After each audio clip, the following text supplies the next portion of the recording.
Bienvenue à nouveau.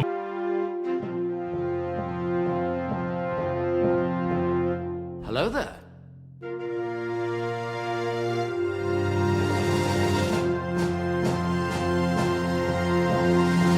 You take the red pill. Don't touch us. Wingardium Leviosa.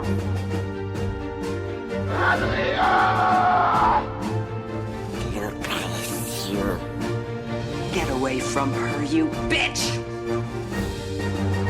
Toi, tu creuses.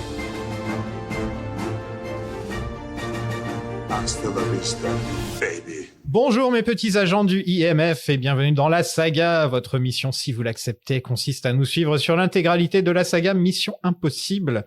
Comme toujours, si vous ou l'un de vos agents était capturé ou tué, le département de Cooper n'irait avoir eu connaissance de vos agissements.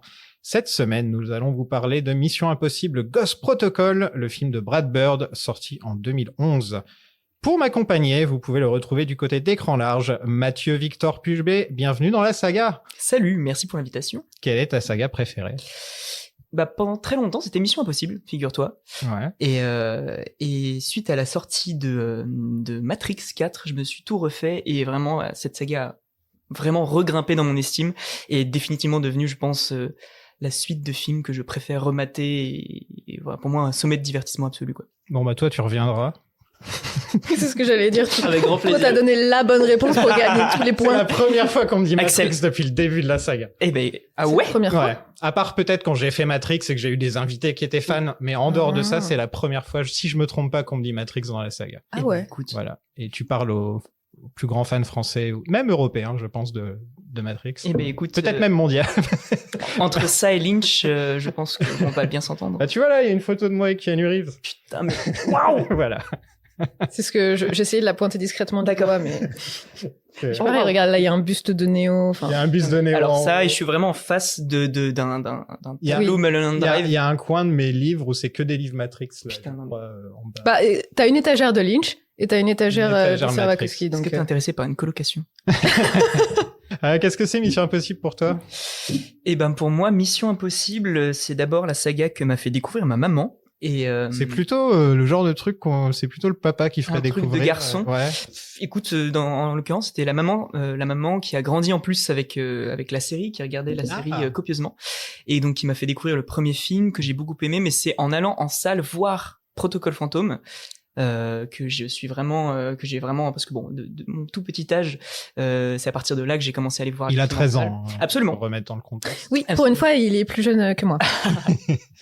Et donc à partir on de là, n'invite pas que des vieux dans la saga, tu vois. et donc depuis, je vais voir plusieurs fois chaque film qui sort en salle. Il y a que le 7 que je n'ai vu qu'une seule fois, Ouais. et que je n'ai pas encore revu depuis la salle parce que c'est quand même beaucoup moins bien que le reste. Et non, et autrement, voilà, donc moi c'est une saga que j'affectionne particulièrement, que je trouve être vraiment, pour le coup, depuis Matrix, le sommet du divertissement américain contemporain.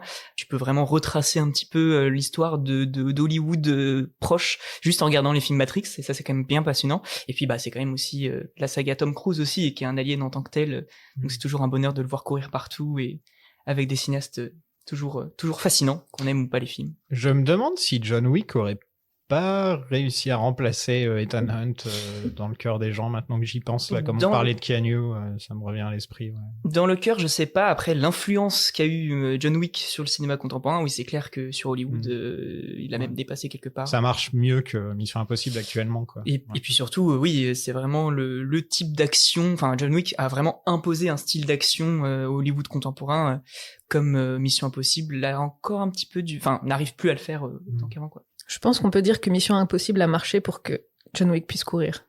C'est, ouais, très bien trouvé. Très belle formule. On va la présenter quand même. On ne présente plus. Madame belle formule. Il fait moins chaud que d'habitude, hein. T'es contente, non ? Oui, mais j'ai aussi mis une robe très légère, donc peut-être que ça aide. Ouh là Je ne là. te garantis pas mon état dans 5 minutes. Donc entre 2006 et 2011, Tom Cruise n'a pas fait beaucoup de films en fait. Il a fait Lion for Lambs, qui est un film que j'avais complètement oublié l'existence. Et c'est très bien comme ça. Tropic Thunder, donc il a un petit rôle, hein, vraiment, il a 3 scènes dans le film, Mais qui a beaucoup marqué les gens. qui a beaucoup marqué les gens. Il a fait Valkyrie, Oui. qui est bien, mais pas top. Qui est super clivant, ce me semble. Ouais, Ah ouais. C'est soit tu détestes ce film, soit tu l'adores, mais je crois qu'il n'y a pas de juste milieu. je crois que c'est au niveau historique qu'il est un peu problématique Oui. comme film. Ah bon?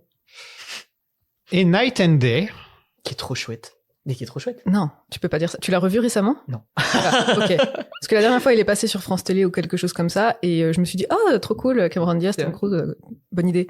Et non, le film a très très mal survécu au test du temps. C'est une catastrophe. Eh bien, je me retenterai l'expérience. Mais j'avais un summum de sexisme, c'est formidable. Ah oui. Donc je pense qu'on peut avouer que sa carrière est dans le dur à ce moment-là. Hein. Comparé à quand on listait les films qu'il faisait autour du premier et du deuxième, il y a quand même une différence de niveau. Et surtout parce que Paramount l'a viré après 14 ans de collaboration. Donc on en parlait un petit peu dans le film précédent. Et donc il a décidé d'engager un nouveau publiciste. Il a fait Tropic Thunder. Et là, son image a commencé à être réparée. Parce qu'on s'est dit, il a de l'humour, en fait, Tom Cruise.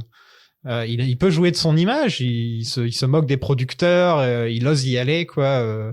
Parce qu'il se moquait d'Harvey Weinstein. Hein. C'était clairement une parodie de lui.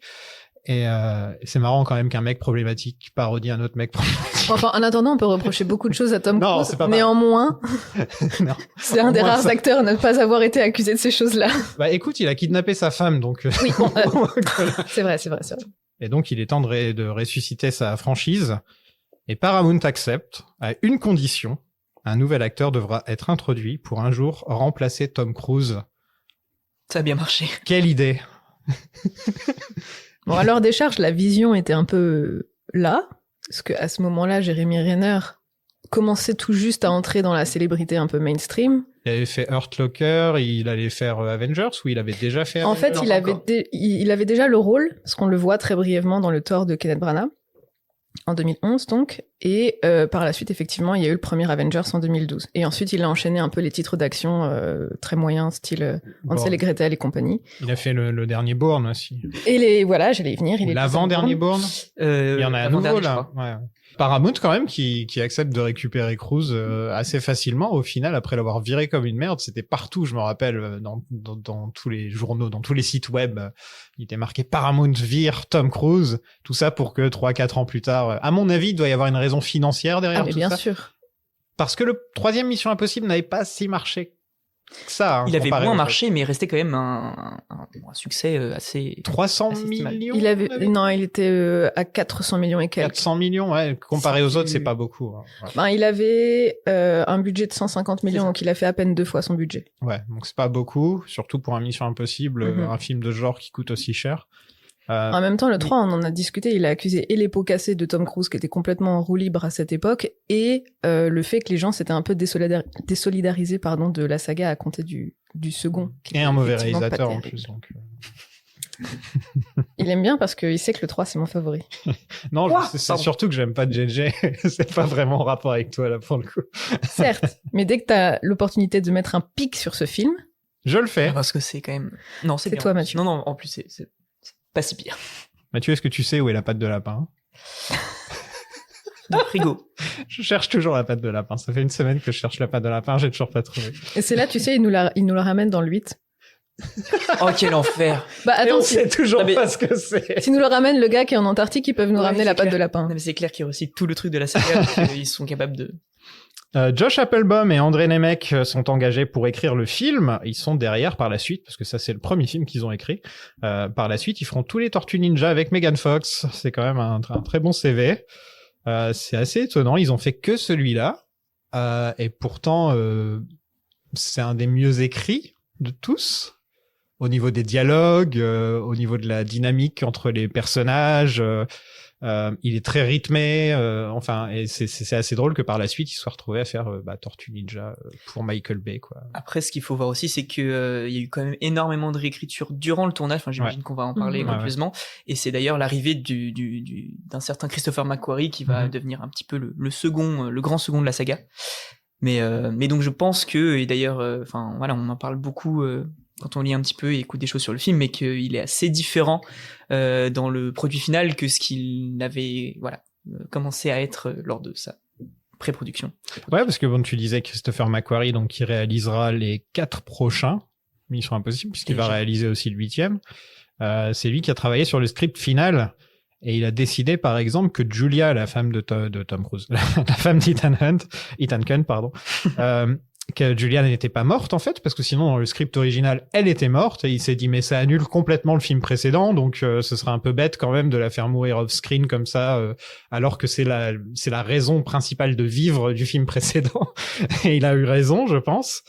Vanessa Redgrave, alias Max du premier film, devait revenir. Est-ce que tu le savais, Axel? Toi qui Oui. avais bien aimé Max, tu m'avais dit. Oui, je le savais. Je sais aussi que Peter Graves était censé faire un petit caméo dans le film. Et puis, bon, il a eu la bonne idée de mourir avant le tournage, donc ça a compliqué les choses. C'est Peter Graves qui a appelé lui-même J.J. Abrams pour Ouais. se proposer, pour dire au fait, finalement, maintenant que je vois que c'est plus, que ça a l'air un peu plus sympa Mission Impossible, parce qu'il avait détesté le premier, étant donné que son personnage quand même est un traître. Mais pour ce qui est de Vanessa Redgrave, c'est elle qui a tout de suite dit non. C'est-à-dire, elle a été contactée, elle a dit non. Donc je sais pas pourquoi elle a pas dû avoir, peut-être qu'elle s'est pas entendue avec Tom Cruise sur le premier ou un truc dans le genre. j'en sais Oui, rien. ou par solidarité avec le cinéma de De Palma, peut-être. Ouais, ou parce que c'est un scientologue. Peut-être. Il y a beaucoup de gens qui ont refusé de travailler avec lui à cause de ça, hein, quand même. Je pense qu'il y aurait une liste magnifique à faire de tous les gens qui ont refusé de travailler avec Tom Cruise. Bah, ce qui est marrant avec cet acteur, c'est que tu as toujours une dichotomie dans les discours de ses pairs qui est assez formidable. C'est-à-dire que soit tu adores cet individu, ou en tout cas tu le fais croire, et tu tiens des discours qui sont absolument dithyrambiques sur le personnage, soit c'est quelqu'un que tu qualifies de sombre salaud, et tu ne veux plus jamais en entendre parler, tu ne veux plus jamais travailler avec. Je trouve ça merveilleux. J'ai une amie qui m'a dit je regarde pas les Missions Impossibles parce que je peux pas supporter Tom Cruise. Et j'ai entendu ça plusieurs fois, hein, que les gens ne supportent pas Tom Cruise, quoi. Et puis j'ai l'impression qu'avec l'âge, vu qu'il commence peu à peu à vraiment à devenir une espèce de Dorian Gray qui terrifie un petit peu les gens, je pense que ça n'aide en rien. Il a un bon chirurgien, je pense. Ah, c'est clair. Mais bien Monsieur sûr, Cruise. son botox est vraiment Parfait. très nickel. Ouais, c'est clair. ça se remarque à peine. Et puis il a eu un facelift aussi, je crois. Ça se remarque un petit peu, mais c'est limite, quoi. Tu vois, normalement, il devrait pas avoir cette tête-là, en tout cas. Mais clair. tu te rappelles, dans l'épisode 2, je disais avec Simon que c'était vraiment le prête-nom de l'Uncanny Valley. Ouais. Et je trouve que plus le temps passe, plus c'est à propos. JJ décide de ne pas réaliser le film, parce qu'il bosse, il était entre Super 8 et le deuxième Star Trek, si je me trompe pas, à ce moment-là. Exact. Et surtout, Deux très très bons films, franchement. Au moins une fois par an, je me refais Super 8 et Star Trek Into the Darkness. Pardon. allez, vas-y. Surtout Star Trek Into the Darkness. Into Darkness. Il n'y a même pas The. Ah, il y a même pas The? Non, Into Darkness. ça Allez, va. hop. Into Darkness. Le 2 est pas si pire. On en parlera un jour, le jour où je vais faire les Star Trek, et je vais me pendre. Parce qu'il y en a combien?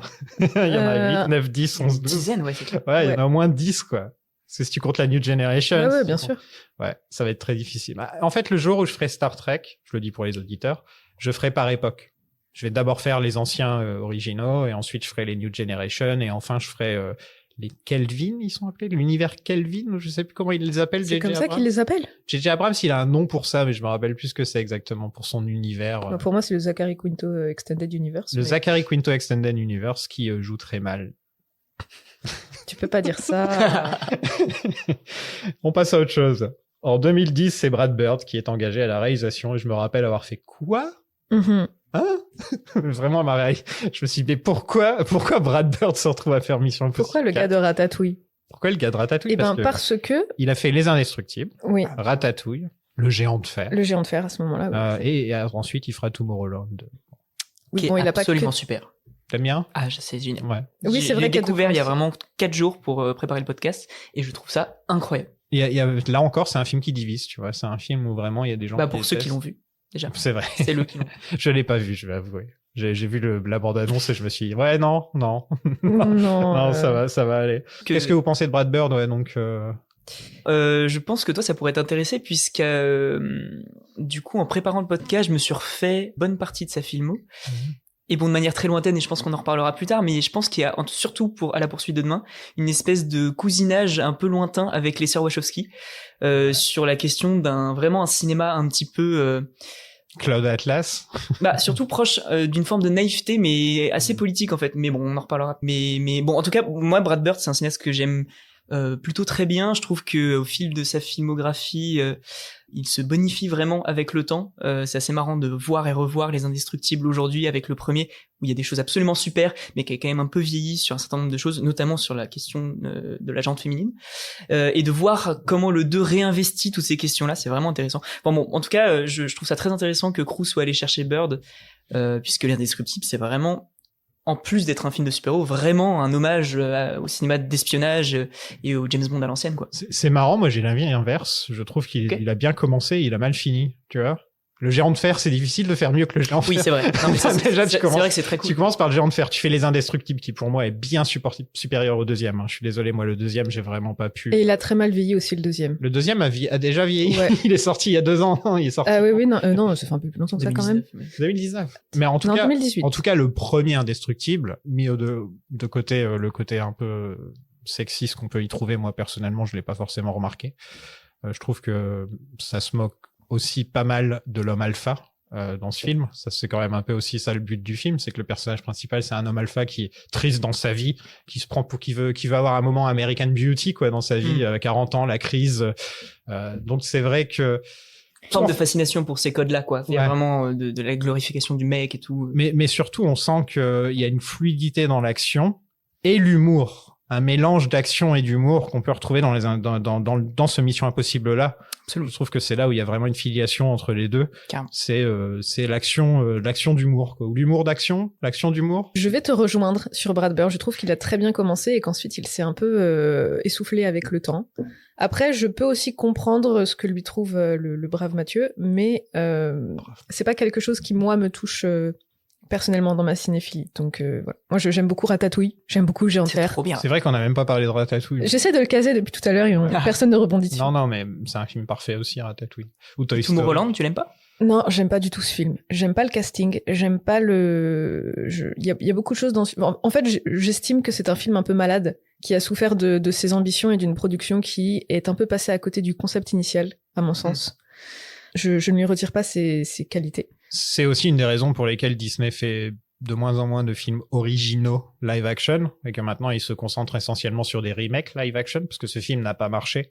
Donc c'était un des derniers un petit peu, hein, je pense, des gros films John Carter. avec John Carter. Oui. En effet. Ah, le flashback de guerre que tu viens de m'infliger. Vous aurez vu le regard d'Axel durant cette séquence. C'était extraordinaire. Au début, ils voulaient pas mettre Mission Impossible dans le titre. Exact. Ils voulaient juste appeler ça Ghost Protocol.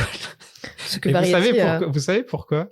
The Dark Knight. C'est à cause de The Dark Knight, ouais, tout à fait. Je vois que tout le monde a fait les mêmes recherches, donc ça va être pas très drôle comme épisode. peut-être qu'on a tous poncé la même page Wikipédia. Non, je suis même pas allé sur Wikipédia. Mais j'ai lu des interviews, en l'occurrence. Des oral history, des trucs comme ça. Mais c'est vrai que c'est plus drôle quand tout le monde n'est pas au courant. Je peux la refaire très étonnée si tu veux. Ouais. Ah, À cause de quoi? à cause de quoi? À cause de The Dark Knight. Ah ouais? C'est quoi, c'est Batman, ça? C'est Batman, et ils avaient enlevé Batman du titre, ce qui était plutôt osé, hein. C'est vrai qu'on n'y pense pas, parce que The Absolument. Dark Knight est devenu tellement un film important qu'on se dit même pas, c'est comme si, comment il aurait appelé Spider-Man? The Webhead. Webhead, ça aurait été juste le titre. Web Weaver, si tu Web veux faire Weaver. une petite... Webhead, c'est le surnom que J. Jonah Jameson lui donne. Donc c'est Oh. He's a menace! Et c'est Macquarie qui a dit que c'était une bêtise énorme de faire ça, de changer le nom. Et que quand même, si tu vas voir Mission Impossible, tu veux qu'il y ait Mission Impossible dans le titre. Bah, surtout que c'est vraiment le titre franchisé. C'est comme si demain tu disais du dernier Harry Potter, non, c'est juste les reliques de la mort. Non, tu es obligé de coller le patronyme devant, sinon ça ne marche pas. Ceci étant dit, James Bond n'est dans le titre qu'une seule fois dans le tout premier film. James Bond contre Dr. No. Sinon, il est jamais dans le titre. Hein. Quand tu réfléchis, Exactement, tu dis Casino c'est- Royale, tu dis Spectre. Enfin, tu vois, c'est pas... Et par contre, Mission Mais Impossible... c'est pas le même contrat c'est- envers c'est- le spectateur. Exactement, c'est une équipe, ça fait partie, c'est le nom de l'équipe, c'est la série télé, ça veut dire quelque chose, Mission Impossible. Si t'enlèves le titre, Bah, c'est ça la marque en fait, tout simplement. D'autant que à partir de ce 4e film, il y a vraiment une tentative d'encore plus créer une espèce de lien et de construire une saga cohérente avec des références entre films et tout. Donc, Oui, d'ailleurs, on voit bien la patte de Macquarie sur le scénario, parce qu'il faut quand même rappeler qu'il n'est pas crédité au générique. À sa Ouais, c'est un demande, il script me semble. doctor, en fait. Ben, c'est plutôt sauveur de pots cassés pour le Oui. coup. Ouais. Parce que, on va pas se mentir, il dit avoir réécrit seulement certaines scènes en cours de tournage. Je pense qu'il a surtout fait le film. Parce que, bon, je crois qu'on en parle littéralement à chaque épisode, mais les Missions Impossibles ne débutent jamais leur tournage sans avoir terminé leur premier script. C'est un secret de polichinelle dans la mesure où, tout le monde le sait qu'au début du tournage, le scénario, il est pas terminé, quoi. mais là, j'ai l'impression que c'est un petit peu différent parce que c'est à la fois on en parle beaucoup quand on lit autour du film, mais j'ai l'impression que c'est aussi vraiment encore un petit peu là en filigrane dans le film, cette idée vraiment de personnages qui sont vraiment balancés dans un monde complètement flou et dans une intrigue dans laquelle on ne comprend rien. Christopher McQuarrie, il parle beaucoup du fait que quand il est arrivé, lui, il a voulu donner de la clarté parce que vraiment très peu d'informations, on ne comprenait pas, enfin c'est pas qu'on ne comprenait pas, on nous donnait pas les intentions du méchant, entre autres, et vraiment tous les enjeux dramatiques du film étaient vraiment assez, comme la patte de lapin en fait, c'était vraiment assez abstrait. Nébuleux. Ma théorie à moi c'est que Paramount s'est dit c'est vrai que là vraiment on a vraiment très très peu d'éléments narratifs, ce serait bien quand même de nous ramener quelqu'un qui va nous foutre un petit peu d'intrigue, on nous fout un méchant russe, on lui donne un peu des intentions un peu plus intéressantes et je pense que c'est vraiment une espèce de rétropédalage un peu comme ça de les gars, c'est quand même très très abstrait là. Ouais. C'est lui qui s'est occupé surtout de rendre le scénario, comme tu dis, plus limpide, plus digeste, plus vendeur. Ouais. Vendeur. Et McQuarrie, donc, après avoir rendu le scénario un peu plus sympathique, un peu plus accessible aux spectateurs, s'est aussi chargé d'écrire la fameuse réplique de Jeremy Renner, ouais, la prochaine fois, c'est moi qui séduis le riche. Voilà. C'est très drôle. C'est une réplique qui a fait fureur auprès des fans, et je ne sais pas pourquoi celle-là plus qu'une autre, peut-être vraiment pour le sous-texte, bien sûr. Vraiment? Ah oui. Parce que j'ai l'impression qu'on pourrait entendre ça dans ce genre de film d'espionnage, que c'est pas ouais. Je sais pas, peut-être parce que c'était un protagoniste masculin qui disait ça, peut-être, je sais pas. Ok. Le film a été tourné à Budapest, Mumbai, Prague, Moscou, Bangalore, Dubaï, et bien sûr Vancouver pour la forêt canadienne, c'est un peu obligatoire. Si tu ne veux pas payer d'impôts, il faut aller dans la forêt canadienne pour filmer tes scènes. Beaucoup de... tout ce qui est en studio, ça a été filmé là-bas. Ouais, non, mais c'est plus une blague pour les gens qui ont écouté mon podcast sur Marvel, parce que dès qu'on faisait des épisodes sur les X-Men, la moitié du film, c'est dans la forêt canadienne. Et donc, à chaque fois qu'on regardait un film X-Men, on essayait de découvrir quand est-ce qu'il y aurait la forêt canadienne. Et là, dans la bande-annonce de Deadpool contre Wolverine, il y a la forêt canadienne. J'ai applaudi tout seul devant mon écran. Donc voilà, la forêt canadienne, c'est devenu un truc très, très important pour moi. Musique de Giacchino, de retour après le 3e film. Et là encore, il utilise beaucoup de thèmes de la série. Elle est pas mal, la musique, elle est bien. Ouais. Mais... à partir de ces films-là, je pense qu'il n'y a pas grand-chose à dire sur la musique. C'est un peu tout le temps la même chose, on va pas se mentir. Si ce n'est que là, il y a vraiment ce truc en plus un peu d'espionnage à l'ancienne où la musique s'adapte vraiment aux lieux et pays qu'on investit. Notamment, c'est d'autant plus marquant pendant la séquence en Inde. Mais non, je suis assez d'accord. La BO est top. Je n'ai rien à rajouter. Ça arrive de temps à autre. Quel est le budget, Axel? Ah, alors, 145 millions. Ah, j'ai le même. Formidable.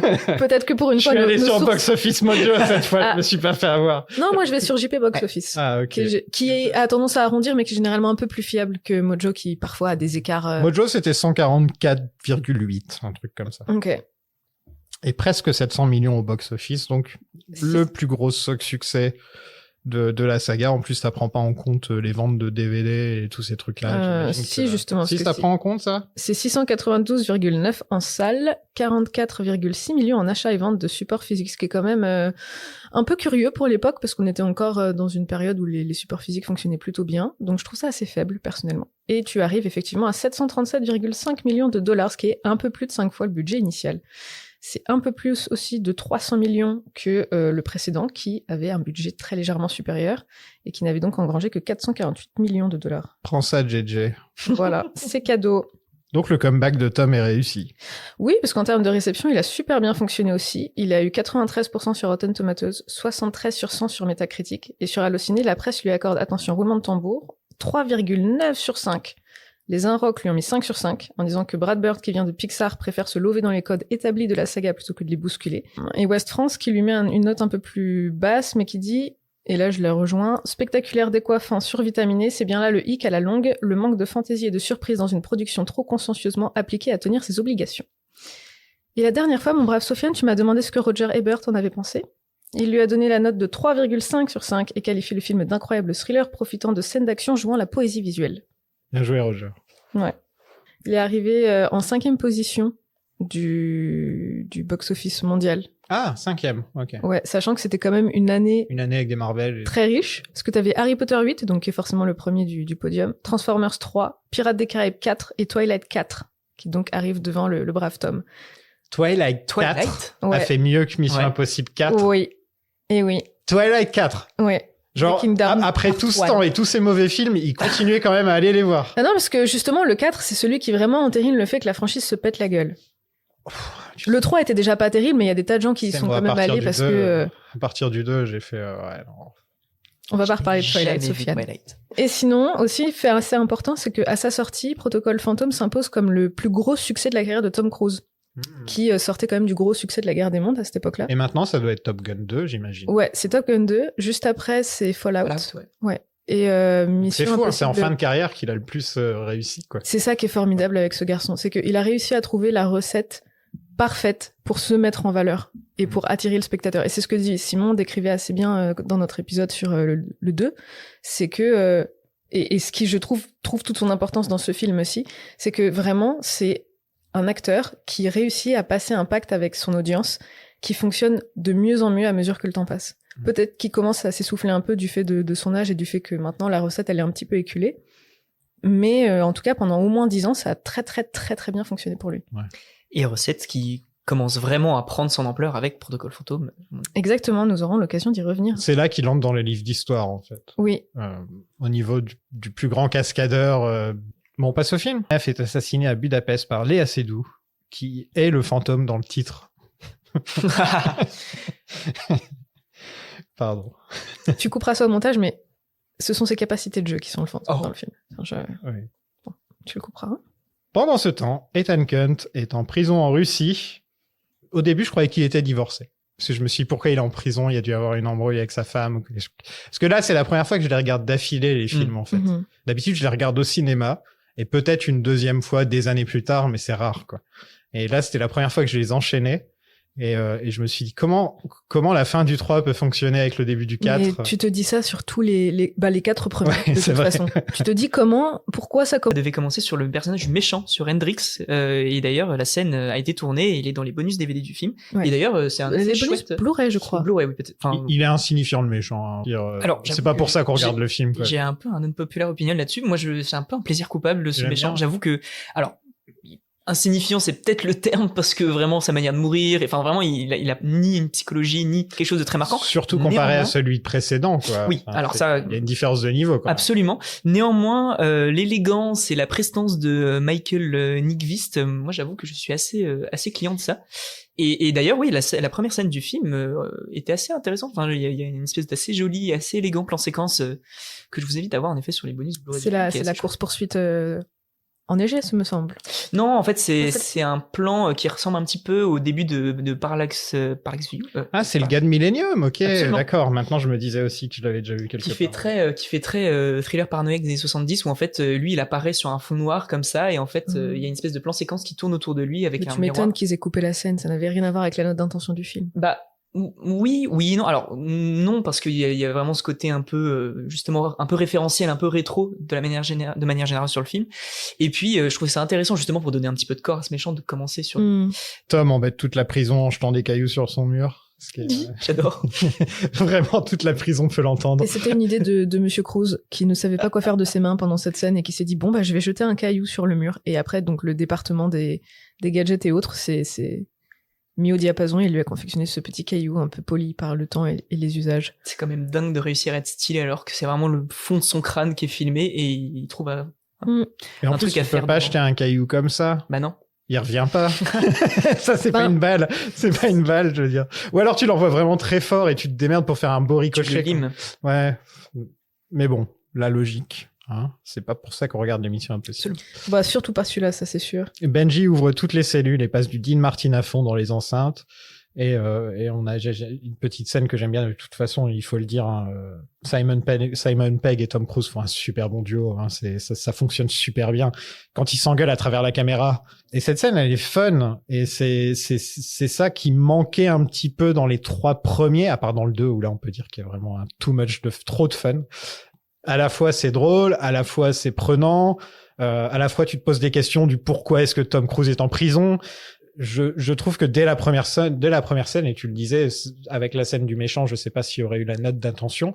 Là, la note d'intention, elle est claire. Voilà. Dans ces scènes-là, on peut le dire tout de suite, c'est clair, quoi. C'est ce qui vraiment fait, à mon avis, le sel de tout le film, c'est ce côté assez régulièrement, les personnages s'arrêtent pour se regarder et se dire mais C'est vraiment très très étonnant ce qu'on est en train de faire quand même. Enfin, j'ai l'impression que le film a cette conscience de lui-même et ce conscience de ce niveau de spectacle et il l'ironise souvent et ça dédramatise rarement le film, je trouve. Non, Ça, c'est pas à la Marvel. Absolument. Là où tu vois de l'ironie, moi je vois plutôt de l'autocongratulation quand même, qui est un peu tournée en dérision de temps à autre, mais qui peut être gentiment énervante par certains Mais quand moments. tu compares aux films Marvel qui sont sortis dans les 10 années d'après, Oui. Non mais là c'est un autre level, forcément. Bah, c'est-à-dire que c'est fait avec savoir-faire et c'est toujours un juste milieu et un niveau de précision sur où tombe la vanne, ou enfin vraiment ça ne dédramatise pas, ça ne coupe pas, enfin c'est vraiment tout s'articule de manière vraiment très naturelle et très forte. Ça ne coupe pas l'élan de la scène. Non. C'est surtout... non, c'est pas le Well This Happened de Marvel, le fameux Well This Happened de Marvel où on casse complètement. Je pense que l'exemple le plus probant là-dessus, tu vas sûrement me rejoindre, c'est l'âge d'Ultron.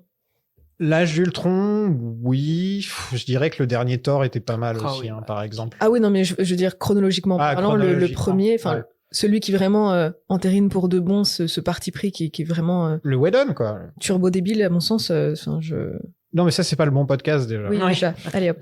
Le générique Allume la mèche, qui est très certainement le meilleur générique de la saga. Oh, c'est celui que j'aime le moins. C'est celui que t'aimes le moins que dans le 3, où c'est littéralement des noms d'acteurs et ça dure 5 minutes, 5 secondes. Il compte pas, ce générique. D'accord. Je n'aime pas le générique de... Bon, on reviendra il spoil tout le film. Bon, voilà. Ça, c'est pas grave. C'est Mission Impossible, c'est toujours comme ça spoil tout le film dans le générique. Ah, puis moi, ce motif de la mèche qu'on allume et qui finit par exploser dans un grand tonnerre de noms, c'est quelque chose qui m'agace un peu. Ça rend hommage tout simplement à la série où le générique, c'était toujours la mèche en train de tu suivais la mèche pendant tout le générique. Je me demande jusqu'à quel point le décès de Peter Graves n'a pas influencé certaines notes de direction artistique dans ce film, parce qu'il y a effectivement l'hommage du générique qui est assez probant. Et puis il est mort en 2010, Peter Graves, donc je pense que le scénario la production était bien avancée, à mon avis. Peut-être même ça serait pas étonnant que ce soit une idée de Brad Bird, mais c'est original, en fait, ça change les autres, je trouve, il y a un truc.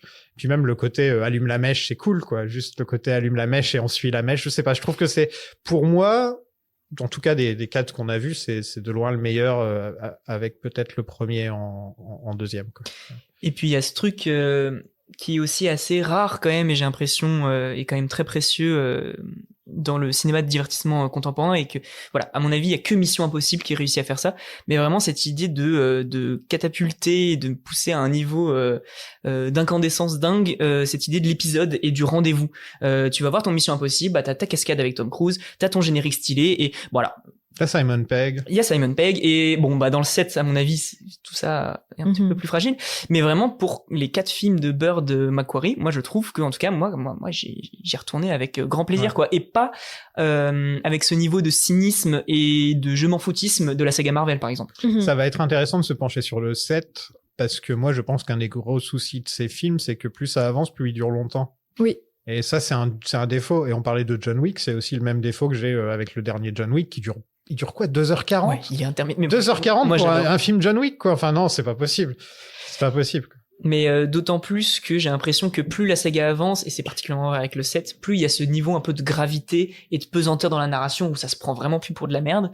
Et tandis que ce qui est vraiment très beau dans ce protocole fantôme en particulier, c'est vraiment ce côté un petit peu flegmatique et irrévérencieux de l'intrigue, et de ce côté très léger, en fait. C'est fun. Vraiment, absolument. s'il y a bien un mot. Quand le film s'est fini, j'ai dit fun. Vraiment. Voilà. Quand j'ai revu justement ce film-ci, le premier exemple qui m'est venu en tête dans le cinéma récent, c'est The Fall Guy. Je me suis dit, c'est trop long, mais c'est fun. J'ai pas vu non plus.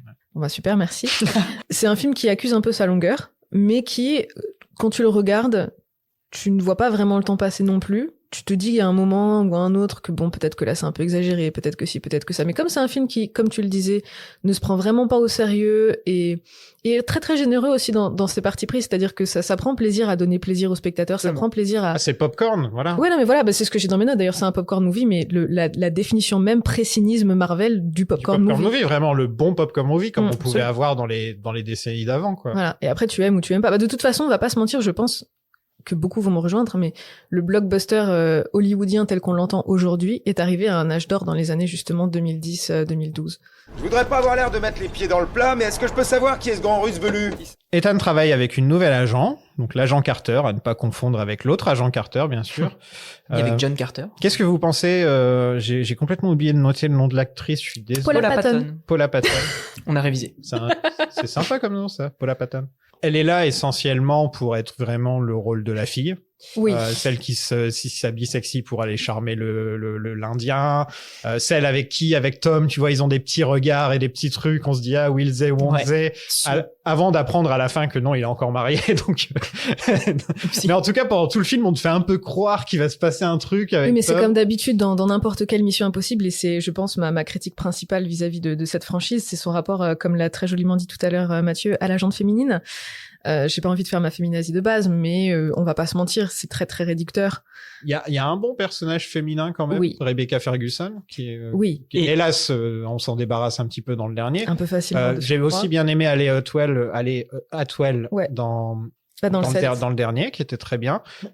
Ils ont ajouté aussi Vanessa Kirby avec le temps. Donc, avec le temps, on sent qu'ils ont quand même essayé d'arranger la Vanessa situation. Kirby, ça a été un peu difficile au Oui. début parce qu'il y avait encore ce rapport de séduction un peu, en plus un Femme peu fatale, antagonistique, femme qui- fatale, effectivement, comme tu dis, qui. Ah, mais il en faut dans les films des femmes fatales, ça. J'entends, mais pas dans un film de Tom Cruise. Non, mais Vois-tu d'autant que tu sens que dans Protocole Fantôme, il y a un peu le germe de ce côté très femme forte qui va vraiment être investi par Rebecca Ferguson par la suite, mais qui est complètement explosé dans le climax de Protocole Fantôme, quoi. C'est Ah quand ouais, même non, mais- terrible.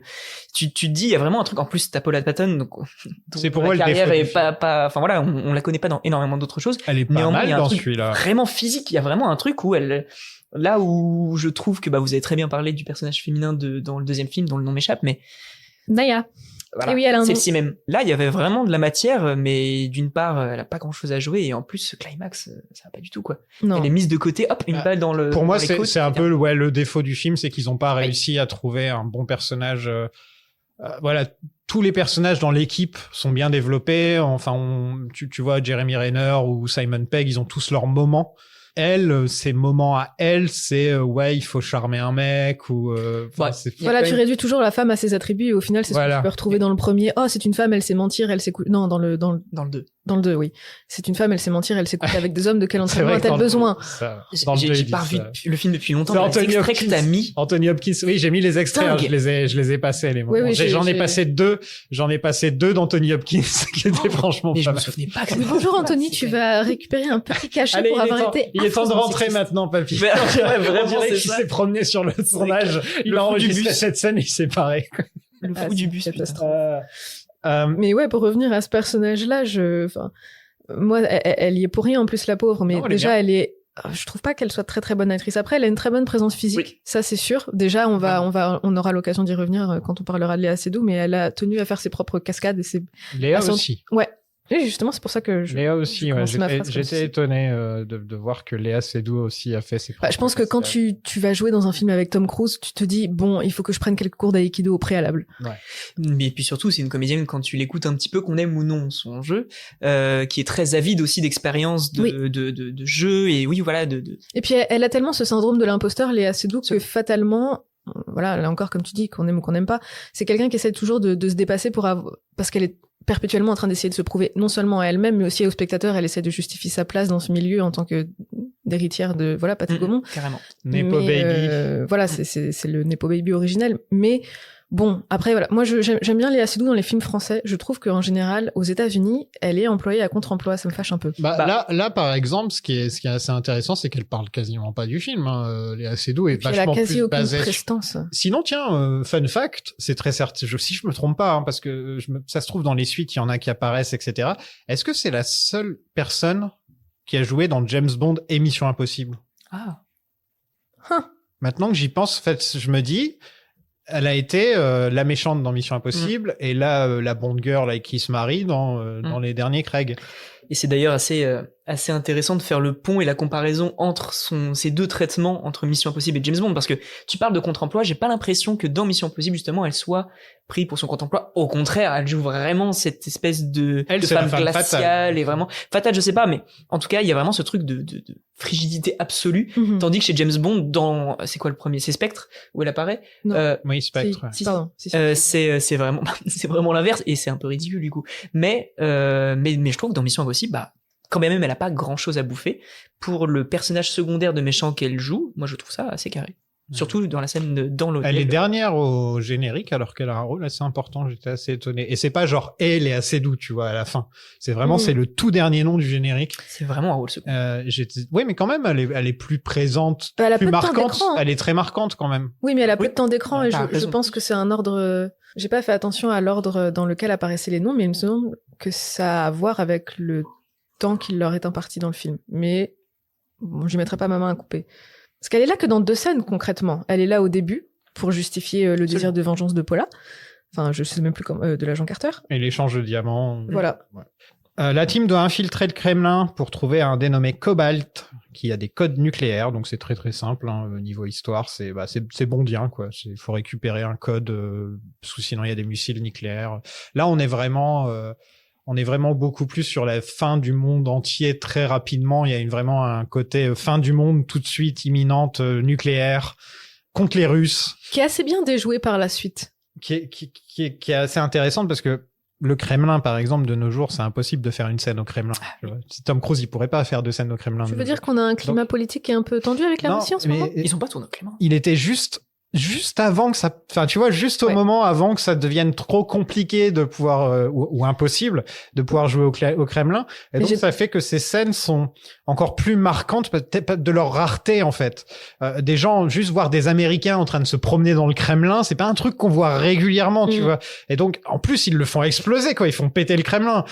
En tant que gamin qui a grandi avec les films des années 80 ou avec les années 90 où les Russes c'était toujours les méchants et c'était à chaque fois qu'on voyait la Russie c'était la neige, la musique, des chœurs de l'armée rouge, enfin tu vois tous les clichés comme ça. Des fois tu peux avoir des bandes originales qui sont très bourrines dans leur usage des musiques, comme tu le disais. Côté exotique. Voilà, quand t'arrives par exemple en Inde et que t'as les titi, tu te dis bon. Ouais, c'est plus technique, je trouve. Mais voilà, ça marche vraiment bien. C'est un peu la même chose que quand tu arrives au Mexique et que t'as le filtre jaune sur l'écran. Breaking Bad.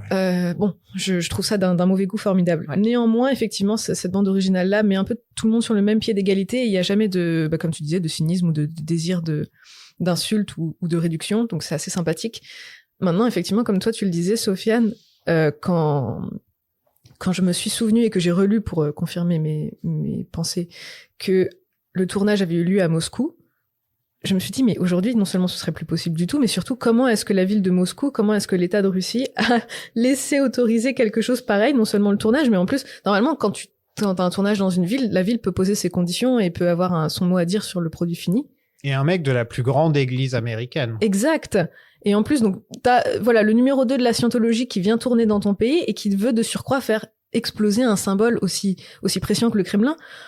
Tu te dis à quel moment est-ce que ça a été autorisé, à quel moment ça a pu avoir lieu. Et je trouve ça assez formidable comme reliquat que ce protocole fantôme en termes d'histoire cinématographique. Et c'est marrant, on n'aurait pas pensé mettre ça dans la même phrase.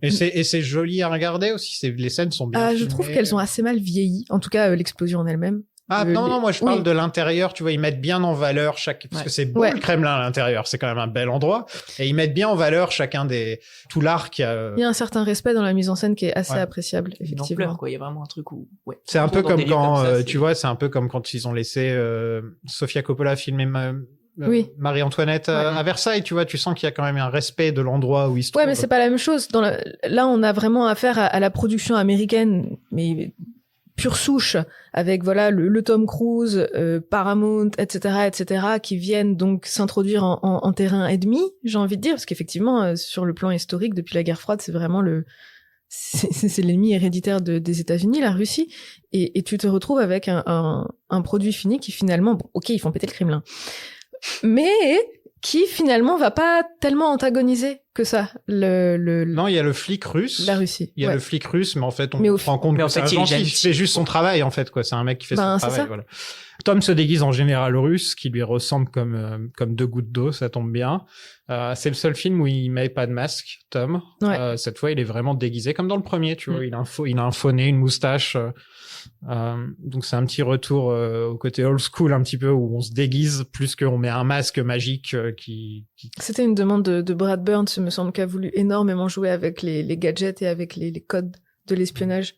D'autant que vous vous plaignez que dans le 2 il n'y ait pas de moment calme et silencieux. Là il y a quand même la scène melvillienne qui est celle du gros drapeau là où on avance dans ce couloir. Bon, elle est pas très très longue, mais il y a vraiment cette en écho avec le premier film, ce moment très silencieux où tout d'un coup on doit plus faire de bruit. Et d'ailleurs, la gestion du son dans cette scène est vraiment trop chouette.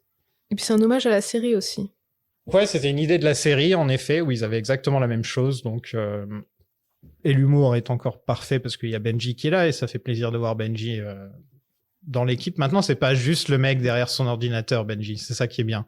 C'est Luther qui va avoir ce rôle. Et on l'introduit directement comme ça en plus, parce que un des premiers plans sur Benji, c'est oui, j'ai eu mon accréditation pour être sur le terrain. Waouh. Merci le scénario. Comment Oui, bah ça comment c'est un mec comme Simon Pegg pour avoir son autorisation. J'adore quand on voit le visage de Benji dans l'écran. Les petites touches d'humour comme ça. Ça fonctionne très très bien. Ouais, c'est succinct en plus, c'est bien équilibré, c'est pas un matraquage Tout s'articule très bien. Ouais. En fait, ils ont pris le meilleur du film précédent, c'est-à-dire Benji, et ils se sont débarrassés du pire du film précédent, c'est-à-dire Julia. Et ils ont compris, en fait, de toute façon, il a aussi pris du premier, hein, il a pris beaucoup de choses de chacun des films. Je sais pas s'ils se disaient, tiens, après le 4, il y aurait plein de films après Mission Impossible. Ça se trouve, ils l'ont aussi écrit un peu comme le dernier, où à la fin, il voit sa femme et tout. Enfin, on pourrait se dire que ça aurait pu être vu comme ça. Et qu'il y a eu tellement un gros succès avec ce film-là qu'ils se sont dit, bon, on va en faire 8, tu vois. Mais après les 300 millions du troisième, je sais pas si là, ils avaient déjà préparé la suite, en fait, Je pense qu'ils ont utilisé un peu les cendres des 3 premiers comme la base sur laquelle faire renaître un peu le phénix. Dans la mesure où Mission Impossible 4, c'est comme le disait Mathieu, c'est celui qui va venir récupérer un peu le meilleur des 3 premiers. En tout cas, du 1 et du 3, parce qu'on se demande encore ce qu'il y avait de bien dans le 2. La coupe de cheveux de Tom, t'avais dit. Oui, c'est vrai. Et d'ailleurs que l'on retrouve dans Ghost Protocol, puisqu'il a de nouveau c'est effectivement pas la les même, cheveux longs. mais c'est... Écoute, je pense qu'il y a. Il y avait une alternance. Les pères, c'était cheveux longs. Oui, c'est vrai. Ils ont complètement chié ça après. Mais effectivement, c'est celui qui va vraiment asseoir la note d'intention de la franchise à compter de cet opus-ci, dans la mesure où ça va être du grand spectacle, des grandes cascades, des intrigues un peu plus simplifiées, quitte à parfois l'être un peu trop, ou alors parfois capillotractées, mais dans le mauvais sens du terme, dans la mesure où, l'intrigue du 7, c'est quelque chose qui fait un peu écho au premier, dans la mesure où tu as la sensation que c'est très compliqué pour pas grand-chose. Non, c'est juste une clé magique. Voilà. Et voilà, tu te retrouves avec des images fortes, des trucs toujours plus rocambolesques. Bon, après, on aime ou on n'aime pas, mais c'est aussi l'opus qui vraiment assoit cette idée de la course à la surenchère, quitte à parfois venir un peu se noyer soi-même dans ses propres idées et ses propres idéaux. Bah, en fait, ça dépend ce que t'attends d'un Mission Impossible, hein. Si t'es intéressé par le plot, c'est que enfin, je sais pas pourquoi t'attends le plot de Mission Impossible d'avoir du sens, quoi. Ah non, ça c'est sûr. Enfin, tous les films à chaque fois, mais même les Bonds, hein, c'est la même chose. Les Bonds, c'est la même chose. On s'en fout complètement du plan du vilain. Il y en a peut-être un de temps en temps qui va sortir du lot, tu vois, comme l'autre qui contrôle les médias ou ce genre de truc. Mais sinon, la plupart du temps, le plot, mais vraiment... D'ailleurs, c'est marrant, c'est la meilleure chanson pour moi de Lalo Schifrin dans la BO de Mission Impossible qui s'appelle The Plot. Voilà. Ironique. Ok, fun fact. C'est ça qui fait... tan, tan, tan, tan, tan, tan. Ah oui. Et elle s'appelle The Plot. Ça s'appelle The Plot. Waouh.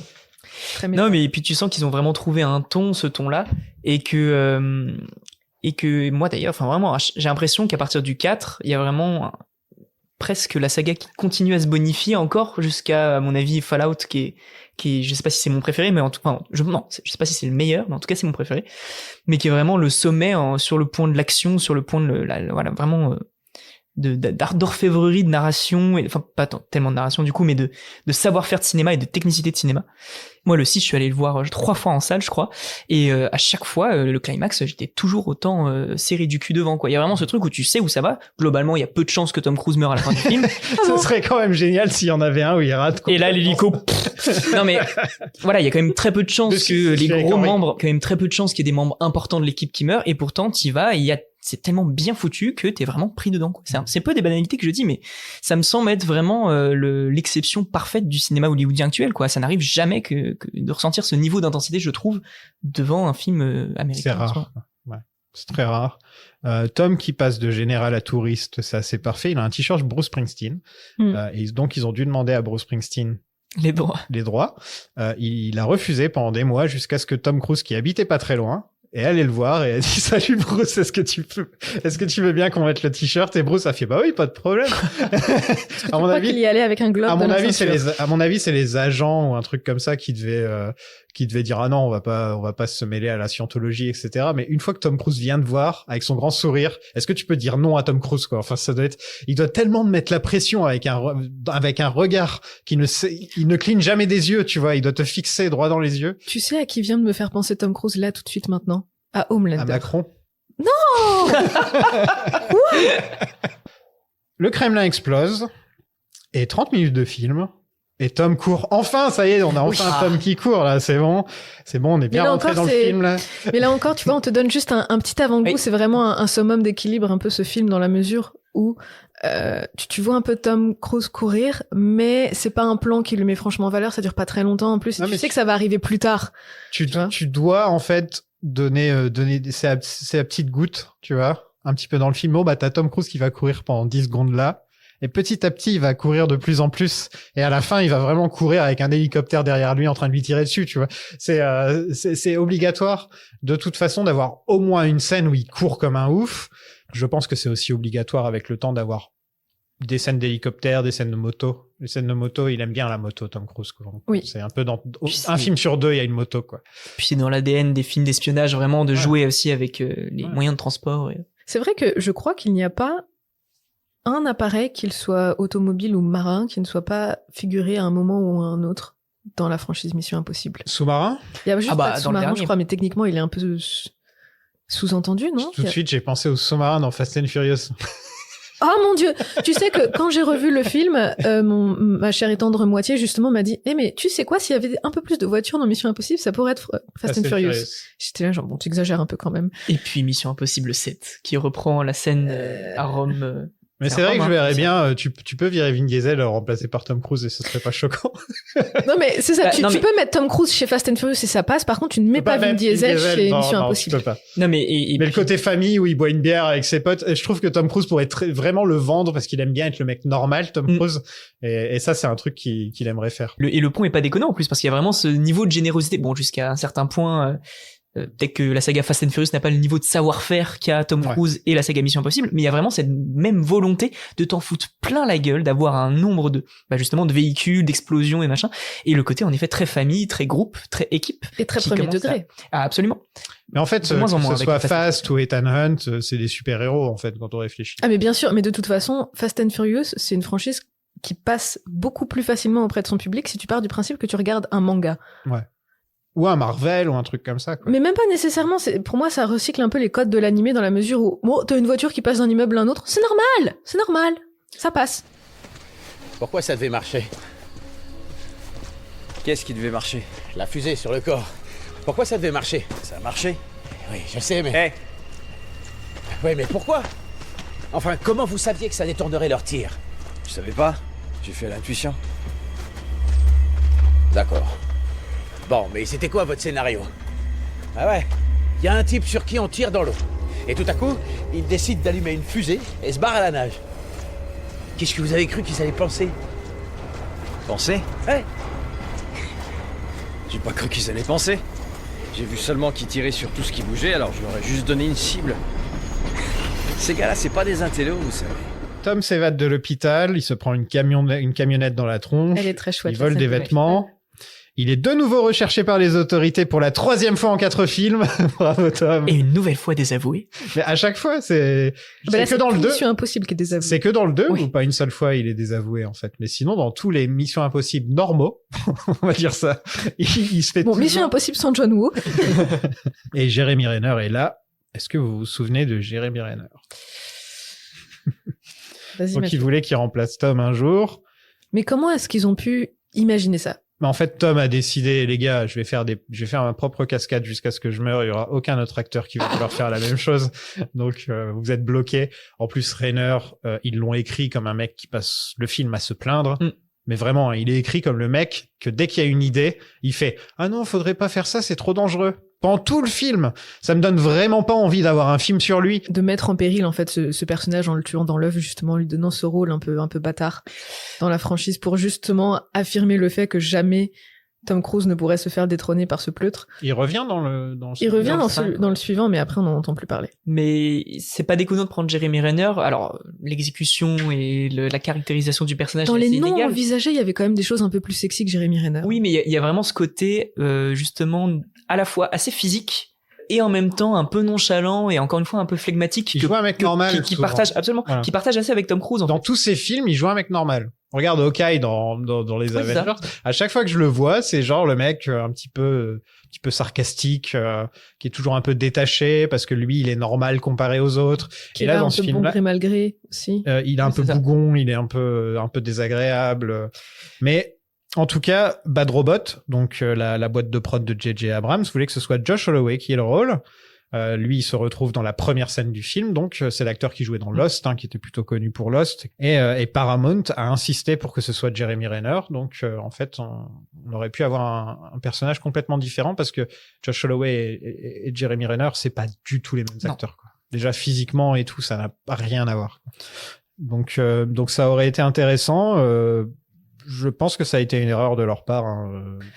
Surtout quand tu vois comment le personnage est introduit, quoi. C'est-à-dire que t'as du mal à comprendre à quel point ils voulaient faire reposer toute une saga dessus. Moi, ça me fait penser aux Animaux Fantastiques, où vraiment tu bases toute une saga de films sur vraiment une troupe de personnages, mais tous moins intéressants les uns que les autres, quoi. Surtout des personnages qui, dans les suites, n'ont plus aucune importance, donc tu te retrouves avec Bah les oui. personnages principaux. C'est clair que dans le cas des Animaux Fantastiques, par exemple, tu te retrouves avec une saga qui est censée être portée par un personnage, et au final, mis à part le premier, aucun des films ne tourne autour de ce personnage. Ouais, et c'est ce comme si personnage Harry n'a aucune Potter. incidence. C'est comme si Harry Potter, à partir du premier, C'est ça. on s'en fout, quoi. Après, c'est. T'étais sur Neuville. Enfin bref.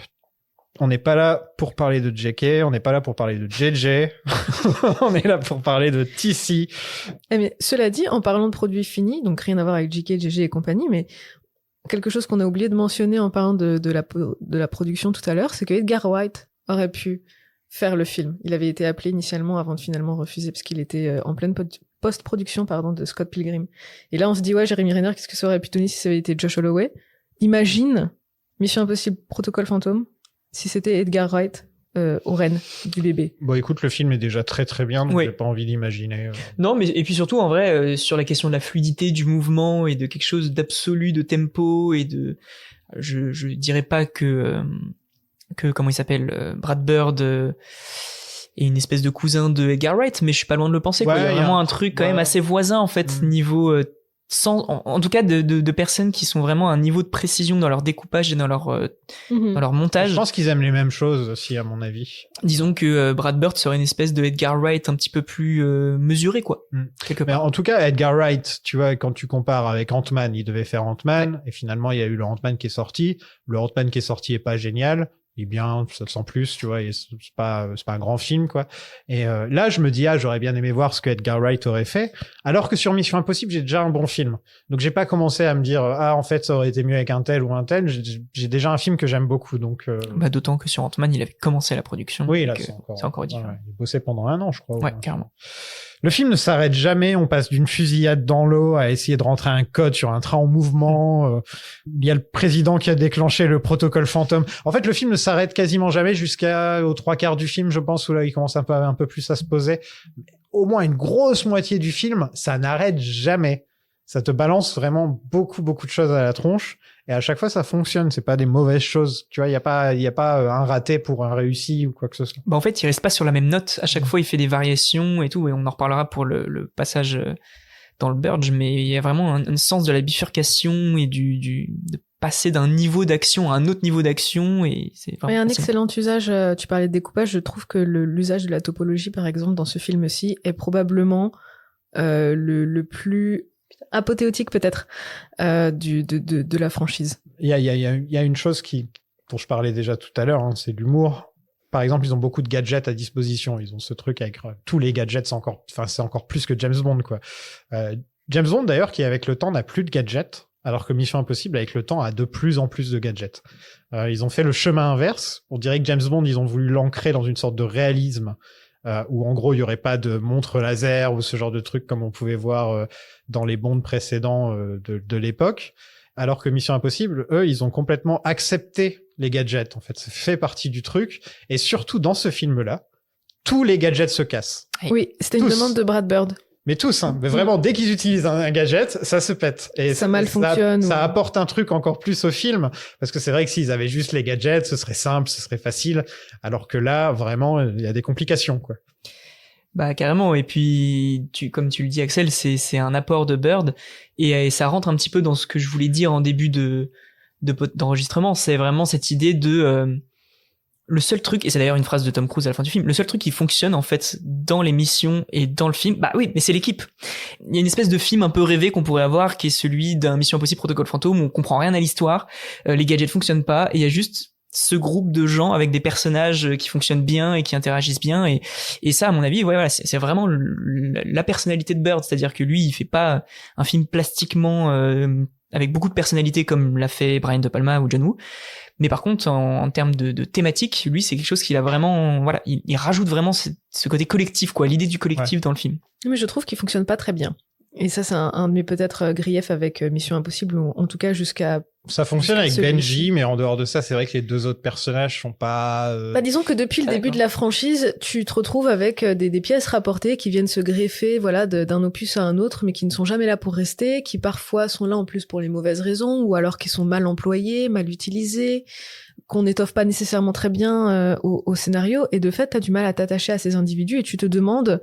Bah, si t'as plusieurs éléments d'une cellule, si tu veux, qui dysfonctionnent ou qui sont un peu plus faibles, t'as du mal à prendre le collectif un peu plus en compte, comme toi tu pouvais le mentionner. Moi, justement, cette petite phrase de Tom Cruise à la fin du film, bon d'accord, c'est un film premier degré, dépourvu de cynisme, il y a pas de souci là-dessus, mais j'avoue avoir un peu ouvertement ri quand il a fait cette petite réplique, parce que j'étais là genre... Quelle réplique? La réplique de fin, où il dit la seule chose qui fonctionne en fait... qui a fonctionné dans cette mission, c'est nous, c'est l'équipe. Ouais. Et je me dis, non, c'est toi Tom. qui, voilà, c'est toi qui a fait du grand spectacle, comme d'habitude. Hein. Oui, et en même temps, là où... Alors, je suis assez d'accord avec toi, en fait, sur la question des cellules, quand tu les prends séparément, parce que j'aime pas beaucoup la backstory de Brandt, j'aime pas non plus l'histoire de Paula Patton, où je trouve que c'est un peu basique, cette histoire de vengeance et c'est tout. facile. Néanmoins, là où je trouve que ça fonctionne vraiment bien, c'est sur la question de l'alchimie entre les comédiens et entre les personnages. Oui. Voilà, la question de la manière dont s'assemblent justement ces différentes cellules, moi je trouve fonctionne mais du feu de Dieu quoi. C'est très fluide. C'est très fluide, on se marre et puis surtout sur la question un petit peu de l'irrévérence et du flegme ou comment chacune commente les actions des autres. Il y a quelque chose d'assez marrant quoi quand t'as Paula Patton qui rentre dans la pièce qui dit mais il est où Tom? Bah il est dehors en fait. Et voilà, tout fonctionne très très bien et c'est en cela que je trouve que la question du groupe est vraiment très très bien investie dans. Mais c'est pénible d'avoir une dynamique de groupe sans avoir les éléments nécessaires pour avoir le groupe. C'est une limite, je suis d'accord. Le président a initié le protocole Fantôme. L'agence est fermée. Plus de satellites, de soutien, de planques ou d'extraction. Tous les 4. Et le contenu de cette voiture, c'est tout ce qu'il reste de Mission Impossible. À partir de ce moment, aucune action n'est autorisée, alors si vous voulez arrêter, c'est maintenant. L'émission doit avoir lieu dans le Burj Khalifa, le plus grand building du monde. Il faut passer par l'extérieur de l'immeuble pour atteindre les serveurs. Je pense que, de mon point de vue, c'est la meilleure cascade de l'histoire. La scène cause un vertige pas possible quand on la regarde. Il y a les gants qui déconnent, bien sûr. Là, ça ajoute encore un truc. Il y a la tempête qui arrive. Ethan qui veut pas le faire à l'origine, mais il a peur. Il dit non, ça va pas la tête, je vais pas le faire. Pour que lui-même ne veuille pas le faire, c'est que vraiment... Puis même casser la fenêtre pour entrer avec le laser et tout. Enfin, j'ai failli oublier Tom qui court sur le building. Ouais, incroyable. L'atterrissage complètement raté aussi après où il se prend le truc dans la tronche. Le câble est trop court. La tour fait 830 mètres de haut et Tom est à 520 mètres de haut. Tu devrais rappeler quelle est la taille de la tour Eiffel pour mettre les choses en perspective. Je crois que c'est 365 mètres avec l'aiguille. Parce que tous les Français se rendent compte de la taille des choses par rapport à la tour Eiffel. La tour Eiffel fait 330 mètres. 330. Si on compte l'antenne. Voilà. Ok. Bah d'ailleurs, une cascade qui avait failli être mise en péril parce qu'au premier test, la cascade avait pas du tout fonctionné. Tom Cruise s'était pété la tronche, mais d'une force phénoménale. Et finalement, au deuxième essai, il a réussi comme ça de façon très très naturelle. Et ce que le PDG de Skydance avait souligné. Et du coup, la cascade a pu avoir lieu tranquillement, mais sûrement. Donc Et elle n'a il été- avait plein de câbles sur lui. Oui, Faut ah, mais quand bien même sûr, le oui, dire, oui. quoi. Voilà, il était pas en train de Oui, il se était pas en main nue, main libre. Non, mais vraiment encore. On sait jamais avec Tom, tu vois. D'ailleurs, il y a un super usage justement des CGI Ouais. et des SFX qui Carrément. ont fait un très très bon travail Pour enlever les câbles. Ouais, je pense Dans les qu'on- reflets, c'est du bon boulot. Ouais. Et Ouais. sur toute cette question de l'artisanat, je vous invite aussi, encore une fois, à regarder les bonus Blu-ray du film. Ouais. Où, quand en plus t'es un peu intéressé sur la manière de faire des films, quand tu t'amuses à tourner, enfin voilà, comme ça peut nous arriver nous, et ben c'est un bonheur de voir ça. Et enfin vraiment le making of de Mission Impossible Protocol Phantom est vraiment fascinant de à quel point ça a dû être l'enfer à faire. Ouais, mais les gens investis étaient quand même très Carrément. heureux d'y participer, contrairement à... Bon, là, on sait tous, on va cesser de parler de Marvel, mais on sait tous que l'industrie de l'effet spécial, en ce moment, est en train de tourner à vide parce que les gens sont surexploités, sous-payés, etc., sont pixel fucked à gauche et à droite. Et alors que dans ce film-ci, on sent vraiment l'amour et l'affection de toutes les personnes investies dans le projet pour le projet. Je trouve ça assez fun. C'est un peu ça aussi la patte Tom Cruise qu'on aime pas là encore. C'est que c'est quelqu'un qui aime tellement le cinéma et qui le respecte tellement en tant que médium, en tant qu'objet, en tant que dispositif, que ça se ressent aussi jusque dans la fabrique. Même quand le film est pas terrible, hein, dans le 2, voilà. Et pourtant, il y a quand même un côté un peu fun, un peu amoureux du cinéma qui est toujours très plaisant à regarder. Et sinon, pour revenir au Burj Khalifa, quelque chose aussi qui met bien en scène la cascade, qui la met bien en valeur, puisque toi tu insistes, Sofiane, sur le fait que c'est une très belle scène, c'est aussi l'usage de l'IMAX. Absolument. C'est vrai, ils ont filmé toutes les scènes à Dubaï en IMAX. Mm. Ouais. Je l'ai vu de loin, cette tour, une fois. Ah ouais? Je prenais l'avion. Je vous jure, hein, il pleuvait à verse à Dubaï. Donc on pouvait pas décoller, donc on est resté 24 heures à Dubaï. Il y a de la pluie à Dubaï? Ouais, bah justement, ils sont tellement pas habitués que... Il n'y a pas de système d'évacuation des eaux, il me semble. Exactement, C'est pour ça donc qu'ils l'eau viennent est de se prendre restée. une inondation. Là. Et je sais que quand je suis rentré dans l'avion, on a volé et il y a eu un orage. Et tel Godzilla, j'ai vu l'énorme tour. J'ai fait, oh putain, je te jure que mon cœur a sauté. Je fais, comment ils ont pu construire un truc pareil? Elle est énorme. Elle est énorme. J'ai jamais vu. Enfin, j'en verrai jamais. Bah, c'est vrai que mais 800 et quelques mètres de haut, c'est quasiment 1 kilomètre quand même. c'est vraiment parce que, en fait, tu vois les petites tours autour. Mm. Et surtout, c'était très impressionnant parce que ça faisait vraiment un film, quoi, avec l'orage et elle apparaît comme ça. Mais t'es allé où pour passer à côté du Burj Khalifa? En Australie. Ah, ok, d'accord. Ouais. En fait, Brad Bird a beaucoup apprécié le fait que Tom Cruise fasse ses propres cascades parce que ça lui permettait d'avoir des angles un peu plus... Enfin, normalement, ils sont censés un petit peu masquer le visage du cascadeur. Et donc, c'est vrai que si c'était un cascadeur qui avait fait cette scène, ils auraient dû faire des trucs sur fond vert, etc. avec Tom Cruise pour les gros plans et le cascadeur pour les plans larges. Et avec Tom Cruise, t'as pas ce problème, en fait. Avec Tom Cruise, tu peux faire tous les plans que tu veux, vu que c'est Tom Cruise qui fait tout. Mais par contre, faut regarder quand même... C'était plus Macquarie, si je me trompe pas. On voit, je crois que c'est dans la dernière scène grosse cascade qu'ils ont filmée dans le set où ils sautent la moto, la la rampe, falaise. où ils sautent de la rampe. Et tu vois Macquarie derrière son moniteur et t'as l'impression qu'il est en train de mourir, quoi, qui va faire une crise cardiaque à n'importe quel moment. Et et quand il dit cut, t'as l'impression que il vient de récupérer son âme, quoi, tu vois. Et je me dis, ça doit être affreux pour un tu réalisateur. tournes une scène entre deux AVC. Ça doit être affreux pour un réalisateur d'avoir un mec comme ça. Mais je pense d'ailleurs qu'il y a des tas de gens qui ne voudront jamais travailler avec Tom Cruise pour cette exacte raison, parce que c'est un engagement personnel, en fait, de te dire que s'il y a quelque chose qui se passe mal, c'est ton acteur de tête qui passe l'arme à gauche. Tu dois passer des vacances, après ça tu dors pendant 6 mois. Ah bah là, ton taux de cortisol, il descend, mais en flèche. Et tiens, je pensais à ça, l'évolution des acteurs de films d'action avec les années. C'est-à-dire qu'avant, c'était Sean Connery, qui mettait des claques aux femmes, en l'occurrence, mais qui mettait des coups de poing où le mec tombait tout de suite, Ouais, avec le vieil effet, bruitage. Ensuite, on a eu les Rambo, les Schwarzy, où c'était des mecs remplis de muscles, vraiment trop avec l'énorme mitraillette, etc. Et maintenant, on a le petit Tom Cruise qui grimpe des immeubles et qui saute à parachute dès qu'on lui demande, tiens, saute en parachute, il va le faire. Il y a vraiment eu une grosse évolution par rapport au fait que Sean Connery ne savait pas faire une scène d'action. C'était un mec qui jamais a fait une seule scène d'action. Je suis sûr que les scènes où on le voit Sean Connery courir dans les films ou Roger Moore, c'est des doublures. Schwarzy et Stallone, c'était tout dans la démesure, mais pas vraiment de cascade quand on réfléchit. Ils ont jamais vraiment... C'est eux qui tirent avec des gros guns. Ouais, ils ont des gros guns et voilà, quoi. Ah bah, c'est l'apothéose de la masculinité virile. Voilà. Alors que muscles. Tom Cruise, il est unique. C'est vraiment, il rentre pas dans cette catégorie, dans ces autres catégories de films d'action, en fait. Il est vraiment son style à lui. Et j'en reviens pas à quel point on n'arrête pas de dire du bien de Tom Cruise alors que c'est une personne horrible. Oui, mais malheureusement, il est excellent dans ce qu'il fait. Et un on a artisan, quoi. conscience. Non, il faut le dire de temps en temps quand même. Non, mais C'est tu une fais bien. ordure. C'est une ordure. Voilà. C'est quelqu'un qui a une conscience accrue de son image et de ce qu'il renvoie et qui en joue, mais allègrement. C'est terrible, en fait, de savoir à quel point c'est un excellent manipulateur.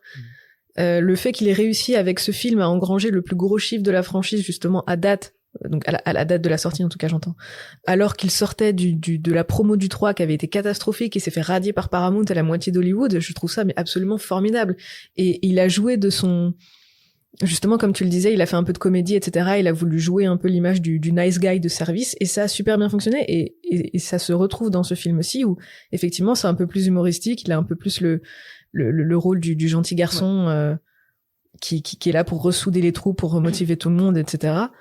Et c'est un orfèvre dans ce qu'il fait. C'est incroyable, il est unique, effectivement, comme tu dis. Et si tu veux pousser la logique un peu plus loin, il y a même, qu'est-ce que ça raconte en soi, Protocole Fantôme? C'est vraiment Tom Cruise, ou en tout cas, le petit twist. Il y a à des la fin diamants il y a des diamants et des codes nucléaires. Oui, voilà. mais le climax et le twist de Protocol Fantôme, c'est finalement, en fait, Tom Cruise, il ne peut plus avoir de vie intime, il ne peut plus donner sa part d'intimité à ses proches et à son...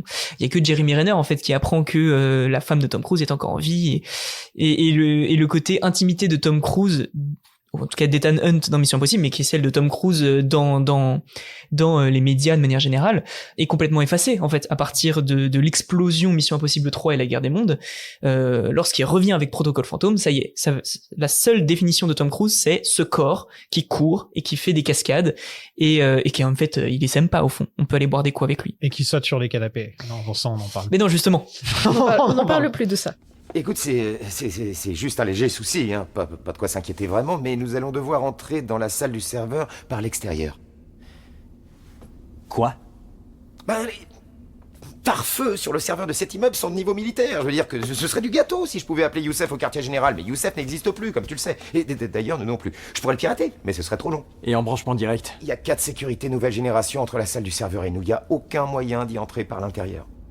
Si on ne peut pas atteindre le serveur, on ne contrôle pas les ascenseurs, on ne contrôle pas les caméras de sécurité. Cette opération est finie avant d'avoir commencé.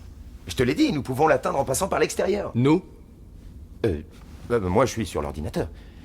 À quel étage il est? Au 130e. Au 130e.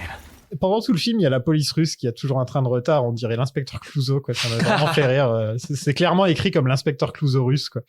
Bagarre de filles. On a le droit à une bagarre de filles parce qu'il y a 2 filles dans le film, donc forcément, il faut qu'elles se battent, tu vois. Voilà, elle passe le test Oh de là pêche là. d'elle, mais en se tirant les cheveux. Non, au moins, elle ne se tire pas les cheveux, donc c'était après. Franchement, loin, il je manque crois. que T'es ça, sûr quoi. Pas loin, ouais. Il manque que ça. Mais Léa tombe de haut, là. Hein, Ah bah ça. faut le dire. Oui, j'attends son coup. Il y a quand même Tom qui est en course-poursuite avec une tempête. Quelle scène! Mais oui. Et il gagne. C'est ma deuxième scène favorite du film. Ah, C'est, putain, je trouve vraiment. que l'usage justement du sable et le sentiment d'urgence et sa course et le décor, le montage, le découpage. D'ailleurs, on parle un peu du montage depuis tout à l'heure. Il faut relever que justement le monteur du film que l'on connaît pour vas-y prépare ton doigt, pour son travail sur l'Empire contre-attaque, Non mais tu te prends pour une Jedi ou quoi? a gagné un Saturn Award justement pour son travail sur le film.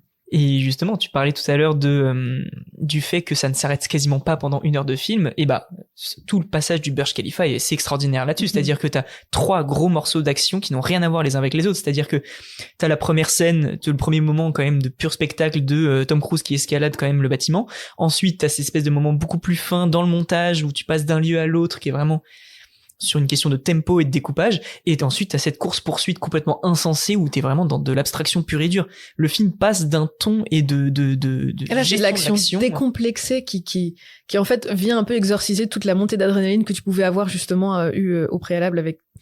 En fait, c'est une montée en puissance et tu penses toujours que l'ascension du Burj Khalifa c'est le summum de ça, mais pas du tout. C'est le point de départ. Et c'est assez sympathique à revoir. Bah moi, je trouve justement qu'à partir de ce moment-là, c'est là que le film commence à un peu entrer dans le dur, parce que jusqu'à présent, il s'arrêtait pas. Ouais. Il y avait pas un moment où le film se calmait. Et là, d'un seul coup, on a un petit peu le calme avant la tempête, si j'ai le droit de le dire. Et ça perd un peu vraiment de son côté non-stop, ce qui est un peu dommage, je trouve, parce que j'aurais bien aimé que le film soit vraiment Vraiment, ride. tout le temps. Ça aurait été épuisant, je pense, à la longue. Ouais, mais il faudrait un de ces quatre qui a un Mission Impossible où vraiment ce soit une cascade sur tout le film. Bah écoute, je te laisse envoyer un mail. Le Ah, Mad Max Tom Fury Cruise. Road Sur la Lune, quand il ira sur la Lune. Un Mad Max oui, non, j'allais dire Mad Max, mais un exactement. Mission Impossible par George Miller. Exactement, Fury Road, par exemple, c'est cocaïné. Alors que George Miller ne prend pas de cocaïne, mais ce serait marrant, justement, d'avoir un Mission Impossible Fury Road, comme tu le disais. L'équipe se rend en Inde, et Tom a mis un smoking, et c'est là qu'on se rend compte qu'il ferait pas un bon James Bond, parce que ça lui va pas très très bien. En même temps, il est bleu. Ça va à personne, les costumes bleus. Brandt recrée la scène de la corde. On n'en a pas trop parlé, mais c'est vrai que lui, son mystère, c'est qu'en fait, c'était un agent qui n'a pas réussi à sauver la femme d'Ethan.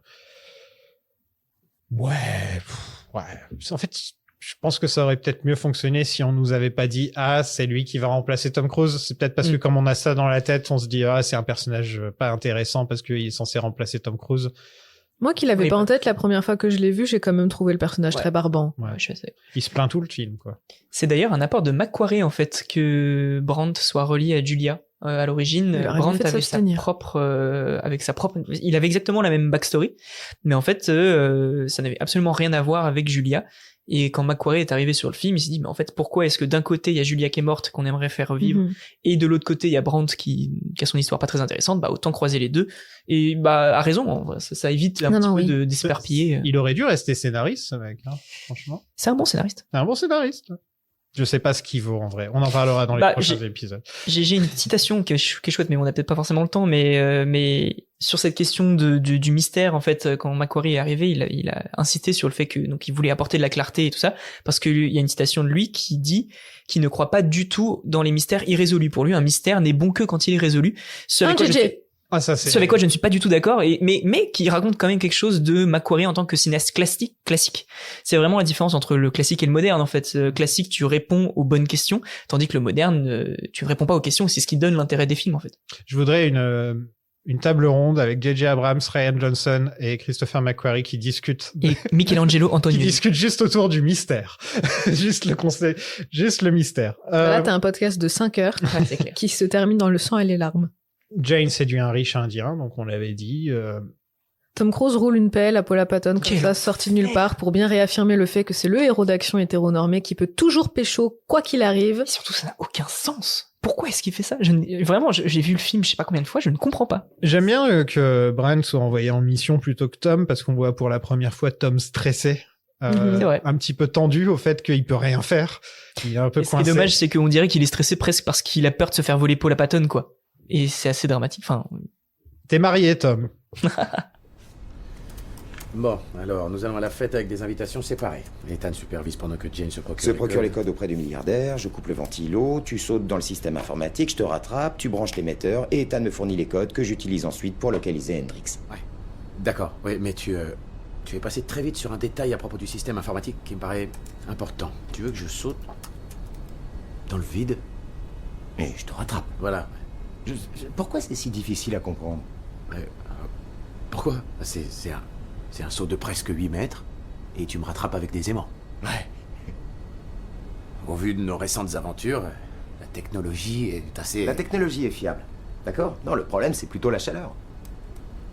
Ah, il y a ça aussi. Quelle chaleur? Bah, c'est comme tous les ordinateurs, si tu coupes la ventilation, ça devient très chaud. Bien sûr. Bah, relativement, tu sais. Effectivement. Donc, je vais sauter dans un four, en quelque sorte. Ouais, en quelque sorte. Mais je te rattrape. Génial. Une ogive nucléaire est tirée sur San Francisco. Et la question est enfin arrivée. Mais où est Luther? Tu sais que... C'est le moment où j'ai marqué. Mais où est Luther? Parce que lui, il aurait réussi à hacker la bombe nucléaire. Donc sur le coup, je me suis dit, tiens, pourquoi il n'y a pas le hacker du film? J'ai passé le film à me poser la question parce que on a très tôt établi le fait que Luther, c'est l'unique personnage qui, à l'instar de Tom Cruise, apparaît dans chacun des opus. Et en fait, j'avais un peu oublié ce personnage dans ce film. Et à raison, en fait, il n'est quasiment pas dedans, si ce n'est dans les 5 dernières minutes. Il apparaît à la fin, ouais. Il apparaît à la fin juste pour dire hey, je suis là. Je viens récupérer mon chèque, faire acte de présence. À votre avis, pourquoi il y a une trop grosse équipe et donc ils n'avaient pas de place pour lui? J'en ai aucune idée. J'ai Voilà. pas. Parce que maintenant que Benji est un homme d'action, ça manque d'un mec assis dans sa chaise qui est derrière un ordinateur, que ce soit Ving Rhames, ça me fera toujours rire, que ce soit lui un hacker, quoi. Il n'y avait pas assez de budget, Il y a d'après Google. Pas assez de budget. Oui, pour avoir Ving Rhames. Ils demandent combien? Ils demandent combien? Bah non, mais comme tu le dis, en fait, il y avait une équipe qui était déjà présente. Simon Pegg a pris un peu du galon entre-temps. Il y a Paramount qui a donc, imposé Jeremy Renner. Voilà. Et puis t'avais effectivement, on rappelle quand Il y même a que le assez film s'est baladé aux quatre coins du monde, a escaladé le Burj Khalifa, a été filmé, donc t'as 30 minutes du film en tant que spectateur qui sont en IMAX. Tout ça, mine de rien, ça additionne les billets verts. Je sais pas s'il est sorti en 3D à cette époque-là. Mais non, justement, parce que, donc c'est Brad Bird qui s'y est opposé. Il a demandé C'était à ce la que... mode, hein, Exactement.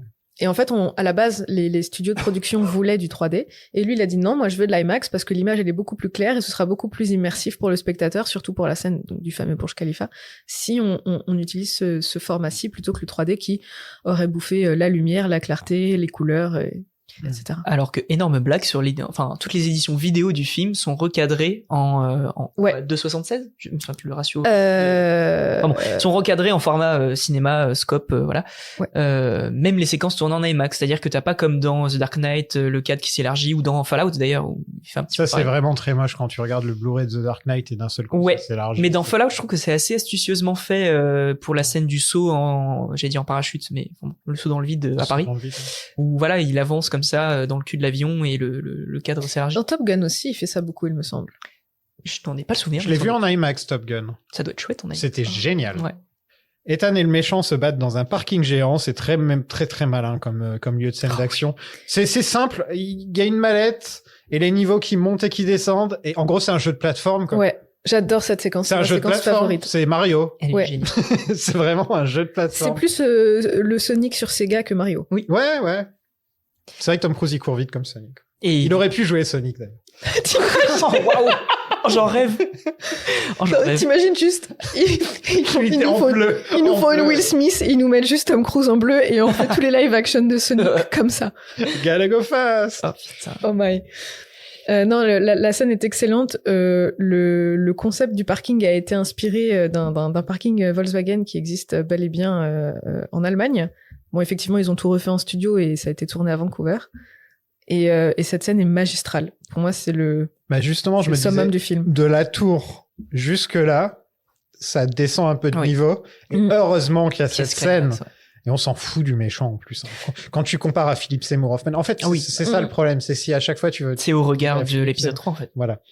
Et de tout à l'heure, je disais que la seule bonne chose de l'épisode 3, c'était Benji, et je tiens à retirer ce que je viens de dire. Il y a aussi Philip Seymour Hoffman, bien sûr. Et tu as toi-même quand même admis que c'est le film dans lequel Tom Cruise joue le mieux de la saga, donc s'il te plaît. C'est vrai, c'est le seul où on lui demande de vraiment il a un montrer des émotions autres que... Non, mais voilà, d'avoir un éventail émotionnel et pas uniquement physique. Mais sur la question du parking, là encore, question artisanat et savoir-faire. Donc, comme tu l'as dit, ils sont tournés dans un hangar à Vancouver. Ils ont mis 6 mois à installer cette espèce d'énorme parking dans le hangar. Et ce qui est assez ouf sur comment est-ce qu'on fabrique un film, il y avait en fait parfois, durant le tournage, 3 plans qui étaient tournés en même temps. Donc, il y avait Tom Cruise qui se foutait sur la gueule avec le méchant dans le parking. À côté, il y avait des inserts qui étaient tournés de cette séquence ou d'autres. Et il y avait ensuite, dans une autre pièce, juste la voiture qui était défoncée. Enfin, sur le nombre de plans qui sont faits en même temps, comment travailler. Enfin, c'est vraiment un niveau d'artisanat. Vraiment, regardez le making-of de ce film, c'est vraiment passionnant, quoi. Et c'est dans ces cas-là que tu te rends compte que le brave n'a pas vendu n'importe quoi, n'a pas volé son Saturn pour le montage, parce que dans cette séquence, très particulièrement, elle est parfaite. Même avec la baston un peu naze de Jeremy Renner, enfin le montage parallèle qui est un peu mais... Ça, c'est toujours un problème dans les films, c'est que les gros films d'action avec un gros troisième acte, c'est que t'as toujours au moins... Ça coupe sur un autre truc et tu t'en fous, quoi. Bah, ça marche bien. Il y a bien une saga dans en plein de particulier films, mais... qui fait ça à peu près à chaque film. Ah, où il y a 3 trucs qui se passent en même temps, mais toi, tu t'intéresses vraiment qu'à un seul truc. Oui, mais dans l'épisode 3, ça marche. Ce n'est pas parce que tu parles que tu es intelligent. Donc, Luther est là. Ouais. Il débarque comme ça, les mains dans les poches, très refait d'être ici. Mais d'ailleurs, quitte à ne pas avoir de budget pour l'acteur, enfin, pourquoi lui accorder cette C'est Tom est fidèle. Tom est fidèle. Oui, je pense qu'ils doivent vraiment avoir une bonne relation, les deux.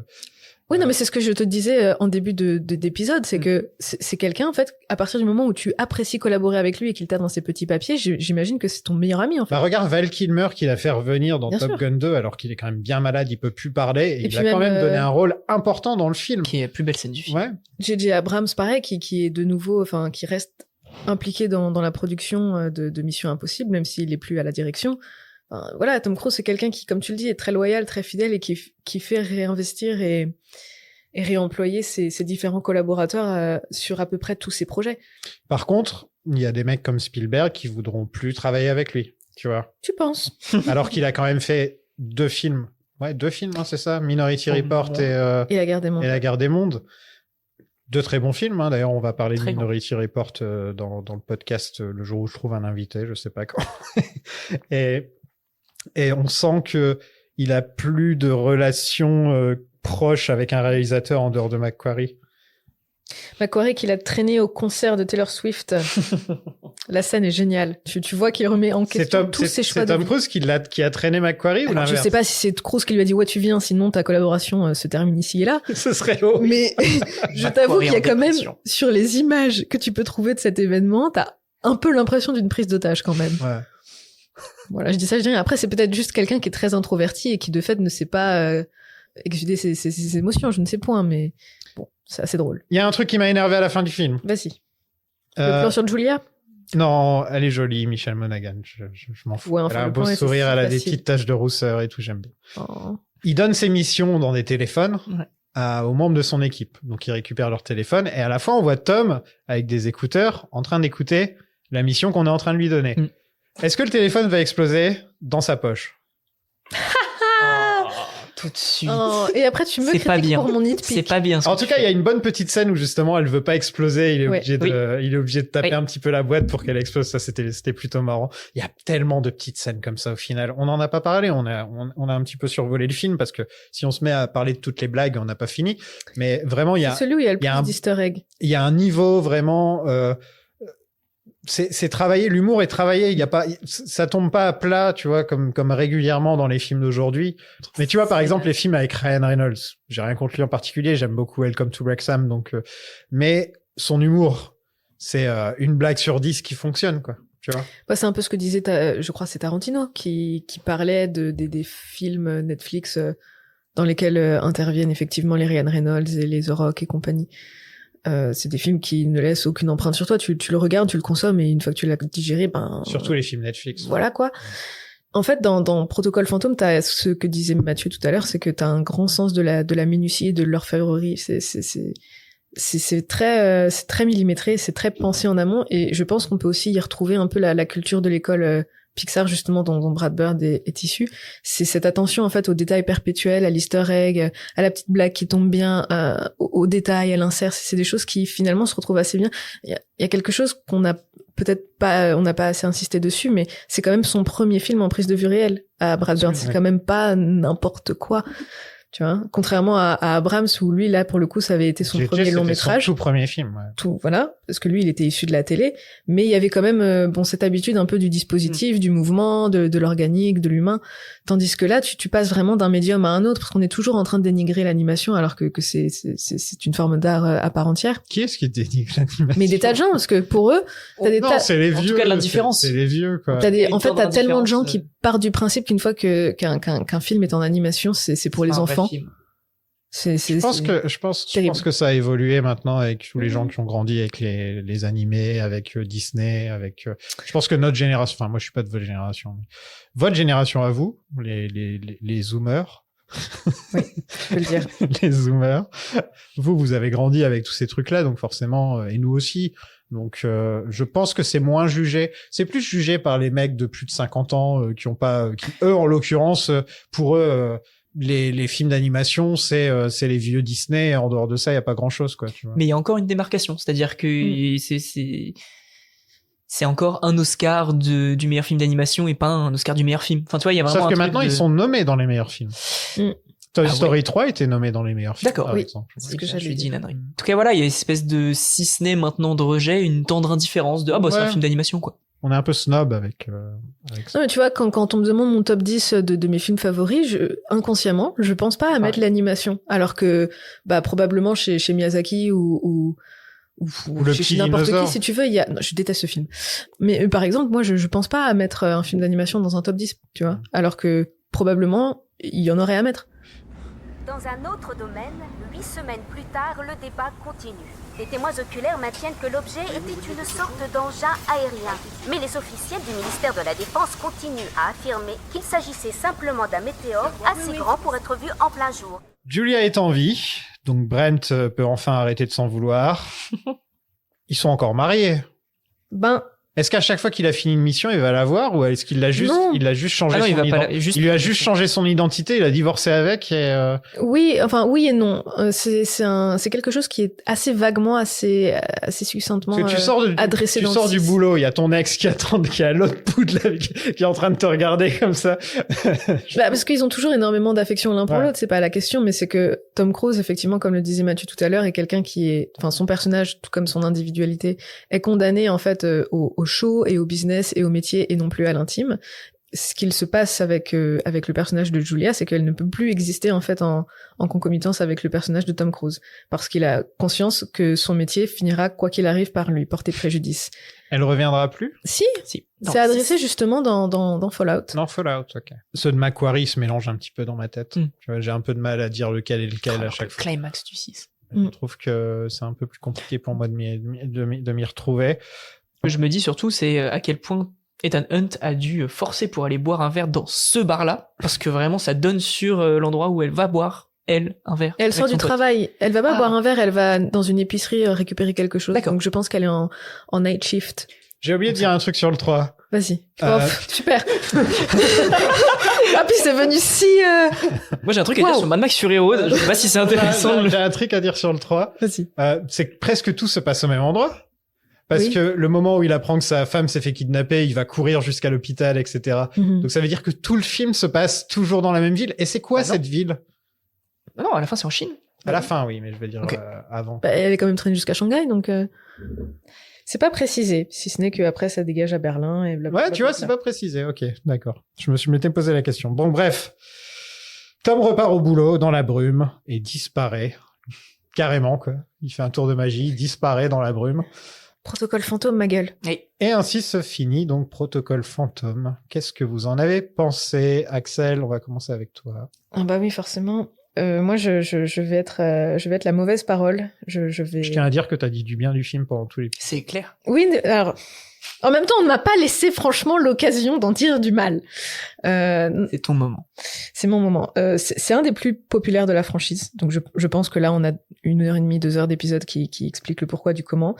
Et grand bien lui fasse. En ce qui me concerne, en revanche, je sais, je vais briser des cœurs, mais c'est un de ceux que j'aime le moins. C'est un film popcorn qui se regarde un petit peu trop facilement à mon goût, même si, voilà, comme on l'a dit, il remplit diligemment son cahier des charges. Attends.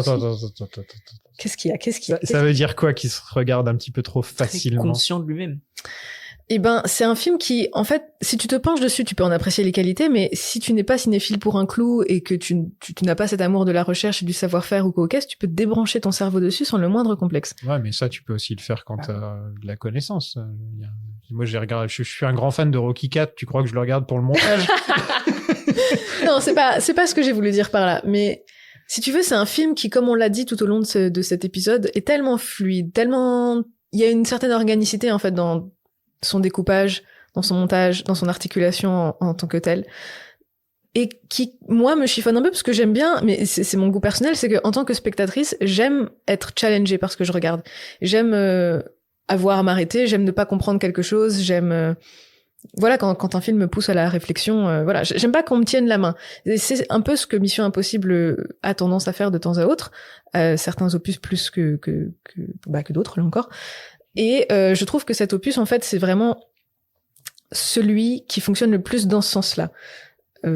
J'ai un peu la sensation que Bird et son équipe ont un peu trop voulu jouer la carte de celui qui est la plus grosse, quand même, en condensant autant de visuels forts en un seul film. J'avais un peu oublié qu'en fait, le Kremlin, c'était dans cet opus-ci. Et tant et si bien qu'en fait, en fin de visionnage et sur le long terme, c'est davantage les idées des séquences que les séquences en elles-mêmes qui te restent en tête, en tout cas pour moi.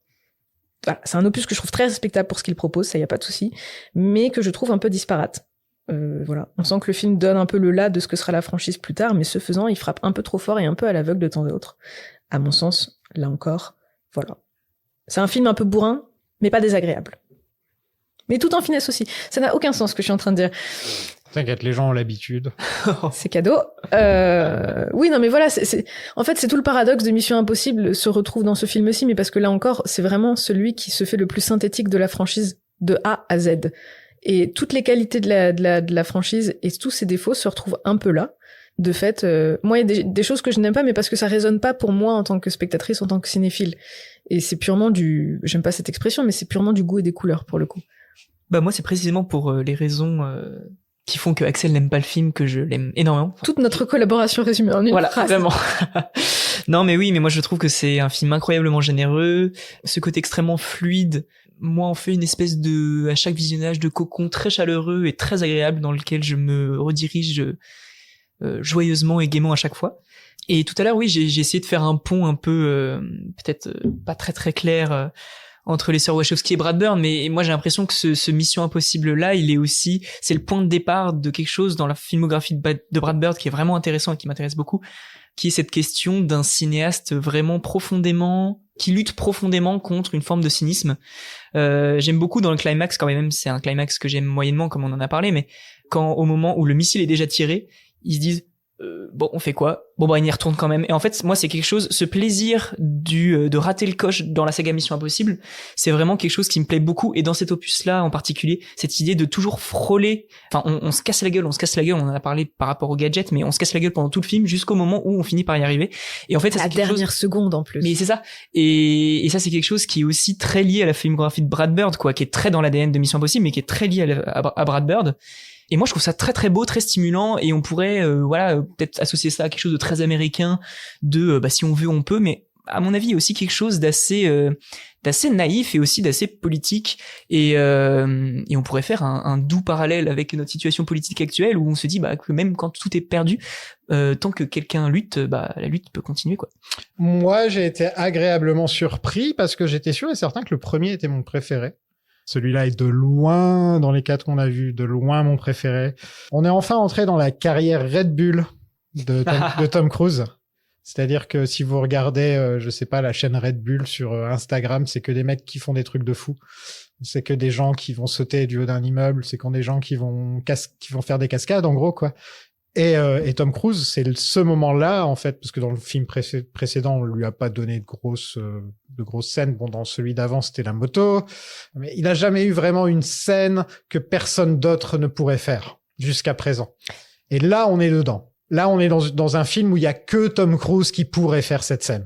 Et donc, c'est à ce moment-là où vraiment on se dit que Mission Impossible et Tom Cruise sont faits l'un pour l'autre. Jusqu'à présent, on aurait pu se dire Mission Impossible, ça pourrait continuer pendant longtemps, il pourrait y avoir Jeremy Renner, il pourrait y avoir, je disais, Tom Holland. C'était un exemple à la con Ryan Reynolds. Non. Là, on sait désormais que ça y est, Mission Impossible et Tom Cruise sont la même chose. C'est pas pour rien qu'il a pris Macquarie par la suite aussi pour continuer dans cette veine.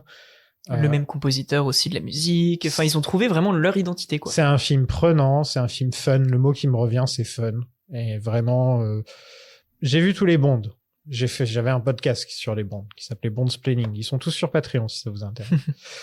Niveau action, parce que Bond, c'est pas de l'action à proprement parler. C'est pas que ça. C'est de l'action cérébrée. Tandis que là, c'est de l'action complexée. Il y a beaucoup de choses. Sauf depuis les Craig, par exemple, le Craig où il y a l'autre qui fait du parcours et lui il traverse un mur et tout. Enfin, tu vois, il y a des scènes comme ça. Justement, Craig a fait beaucoup de ses cascades aussi, faut le dire. On parle beaucoup de Tom Cruise et tout, mais Daniel Craig a fait beaucoup de ses cascades.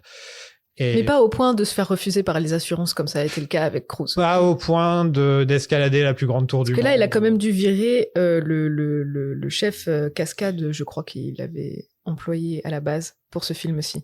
Ce qu'il voulait pas. Il voulait pas assurer le film si Tom Cruise faisait la scène du Burj Khalifa. Alors que maintenant, les assureurs se battent pour assurer Tom Cruise. Il est immortel de toute façon. Quel est ton risque?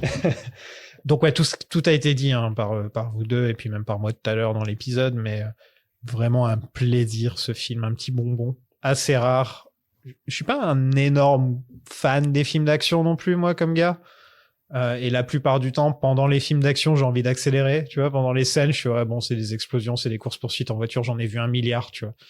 Et surtout de nos jours, tu vois, les scènes de courses-poursuites en voiture dans les Marvel ou ce genre de choses, tu vois. Ouais. C'est pas génial, quoi. Et là, on est, c'est du cinéma, là. On est dans ce pourquoi le cinéma a été créé d'une certaine manière. Alors, c'est très difficile de pas parler, de pas voir l'affiliation entre Tom Cruise et Buster Keaton. Et oui, donc un vrai plaisir, ce film, surtout après les 2 précédents qui m'ont pas forcément fait grand chose. J'avais enregistré quand on avait fait le 2, j'ai dû faire un petit message à la fin pour dire au fait je l'ai revu depuis et c'est vraiment de la merde. J'ai hurlé de rire quand je t'ai entendu dire ça. Non mais quelquefois je fais ça parce que c'est vrai que ton avis, tu vois, si tu vois un avis ça change, c'est ça aussi qu'il faut se dire. Par exemple, je vais écouter un épisode que j'ai fait il y a 3 ans et je vais me dire pourquoi j'ai dit ça de Indiana Jones 2 alors qu'en fait je l'aime bien, tu vois. Enfin ça c'est ça aussi, aimer le cinéma, c'est beau ce que je suis en train de dire, c'est super profond. Est-ce que vous avez revu les bandes annonces de Mission Impossible Protocole Fantôme? Ah non, quelquefois ça m'arrive de le faire, mais regardez la bande annonce. Elle est parfaite. La première avec Eminem in Pink. Qu'est-ce que c'est que Eminem? C'est trop random. La première bande annonce de Mission Impossible Protocole Fantôme, il y a Won't Back Down. C'est sur Won't Back Down de Eminem et Pink. Et d'ailleurs c'est assez rigolo parce que vraiment en termes de montage et du coup d'énergie, on dirait vraiment le 2 quoi. Enfin et du coup t'as ça fait un truc d'espèce de création extrêmement étrange parce que la mise en scène de Brad Bird, les cadres et tout ça n'a absolument rien à voir avec la matière de John Woo et finalement tu fous cette musique là, c'est pas du tout la même énergie que celle qui est le film et vraiment je vous invite à la regarder, elle est très très étrange. C'est comme mettre du Kanye West dans la bande annonce de Gladiator 2. Tu parles de Kanye West mais je te rappelle qu'il était au générique du 3. Il fait partie de la BO, ouais. Merci beaucoup à vous deux d'être venus. Merci à toi. On peut te retrouver où? Eh ben, principalement sur écran large, et je l'espère l'année scolaire prochaine dans un tout nouveau podcast, mais bon, voilà. C'est ce que j'allais dire, on te retrouve surtout sur les bancs de l'université, Mathieu. Oh, waouh, merci, ça fait plaisir. Non, mais alors, premier degré, pour le coup, oui, puisque dans le cadre de mes études, je fais des petits films, donc peut-être sur grand écran, à défaut de sur les bancs de l'université. Moi, on me retrouve toujours là. Et Axel, on va rentrer dans le monde de McQuarrie. Ouais, c'est vrai. On y est déjà un petit peu. Oui. Mais là, on va enfin rentrer dans... On peut rentrer dans l'art, là. Le Mission Impossible moderne. On pourrait l'appeler comme ça. C'est ça. Voilà, le Mission Impossible moderne. La phase terminale de Tom Cruise. J'adore le 5. C'est à partir du 7, la phase terminale. Mais Ah oui, putain. Je sais que je passe toujours un bon moment devant les Missions Impossibles, mais c'est un peu des films que j'oublie rapidement. Étrangement. C'est ce genre de film que je garde pas forcément en mémoire. Là, par exemple, tu me dirais le 5, le 6, le 7, je serais pas trop capable de te dire lequel c'est exactement, à part si tu me dis c'est celui avec telle cascade. Les Bonds, c'est celui avec tel méchant ou telle Bond girl. C'est un peu comme ça que tu t'y retrouves. Avec Ethan Hunt, c'est les cascades. C'est ce que je disais quand je parlais de Protocole Fantôme, c'est que c'est vraiment un film, moi, à plus haute échelle, c'est toute une saga, mais ce film-ci en particulier, tu le reconnais davantage, effectivement, pour ses idées folles. Tu penses Burj Khalifa, tu sais oui, Protocole Fantôme, tu penses le Kremlin, bon bah là, en l'occurrence, j'étais persuadée que c'était dans un autre. Mais effectivement, c'est toujours des idées avant d'être un film. Ce qui, moi, parfois, peut me chiffonner un peu, alors que je suis comme tu le dis, je suis très bonne cliente, hein, c'est un film, enfin, là, j'ai dit un peu du mal, très gentiment, de Mad Protocole Max, c'est Fantôme, pareil, mais... par exemple, tu vois. Les Mad Max ont beau être bien écrits, etc. À l'origine, c'est surtout George Miller qui se dit je verrais bien cette cascade et je verrais bien cette cascade et je verrais bien ça et cette manière de filmer. Mais ils ont quasiment pas de scénario, c'est vraiment des storyboards qui servent. C'est à l'origine des storyboards et ensuite il écrit un gros scénario dessus parce que le scénario de Furiosa il l'avait depuis 20 ans si je me trompe pas. Dégagez, sortez de chez moi. Mission accomplie. Merci à vous d'avoir suivi cet épisode sur le protocole fantôme. Et encore un grand merci aux invités, bien sûr. Si vous voulez nous rejoindre, il y a Discord, il y a Twitter, il y a Instagram. Mais bien sûr, il y a surtout Patreon, patreon.com/penséquence. C'est vrai que je parle souvent de tous les épisodes bonus qui sont sur le Patreon, mais j'oublie souvent de dire que les épisodes sont aussi disponibles en avance. Là, par exemple, l'épisode que vous écoutez actuellement était disponible 1 semaine et demie avant. Il est très tard. Je viens de faire beaucoup de montage vu que j'ai monté les 2 épisodes back-to-back, le 3 et le 4. Donc je vais faire un peu bref. Je voulais remercier l'agent G, l'agent B, Elvire Peel, Sebd Kuryakin, Océane Lind, Yann Smart, Renato Knight, Lizzie Milady, Guilhem numéro 6, Claire Carter, Louis Hart, Romain 47, Dylan Payne, Charles Jennings, Michel Westen, Frank Chuck, Damien Fleming, Lorraine Bristow, Charlie Zorel.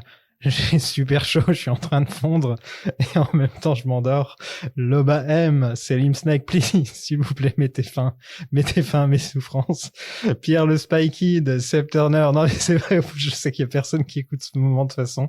Tous les gens skippent le moment où je remercie tout le monde, donc c'est pas bien grave. Seb Turner, Monsieur Hobby, Agent Hobby, Clem Smiley, Punky Malotru, Alexis Barton, Sam Fury. D'ailleurs, si vous écoutez tous les remerciements, n'hésitez pas à ajouter votre propre nom. Ce sera encore un nom en plus pour trouver un jeu de mots. Voilà. Là, j'ai vraiment épuisé tous les noms d'agents secrets que je pouvais trouver. J'en étais où? Didier Solo, Flavien Leiter, Jonathan Bonisseur de la Batte, Nicolas Fischer, Johan Templar, Benoît Smith, Ludwig Powers, Timothy Bond, Mathilde Romanov, Clément MacGyver, Hugues Q, Julien Ryan, V. English, Vincent Steed, Adeline Nikita, Dominique Baker, Efo Archer, Arnold Coulson, Lilian Bourne et Pascal Bauer. J'espère que ces petits épisodes sur Mission Impossible vous plaisent. Moi, je trouve ça très agréable à analyser comme saga. Et on rigole bien en plus parce que Tom Cruise est forcément une cible assez facile pour mon humour bête. Et voilà, si vous voulez réagir partout, sur YouTube, sur Spotify, sur Apple Podcast, où vous voulez, mais votre avis m'intéresse.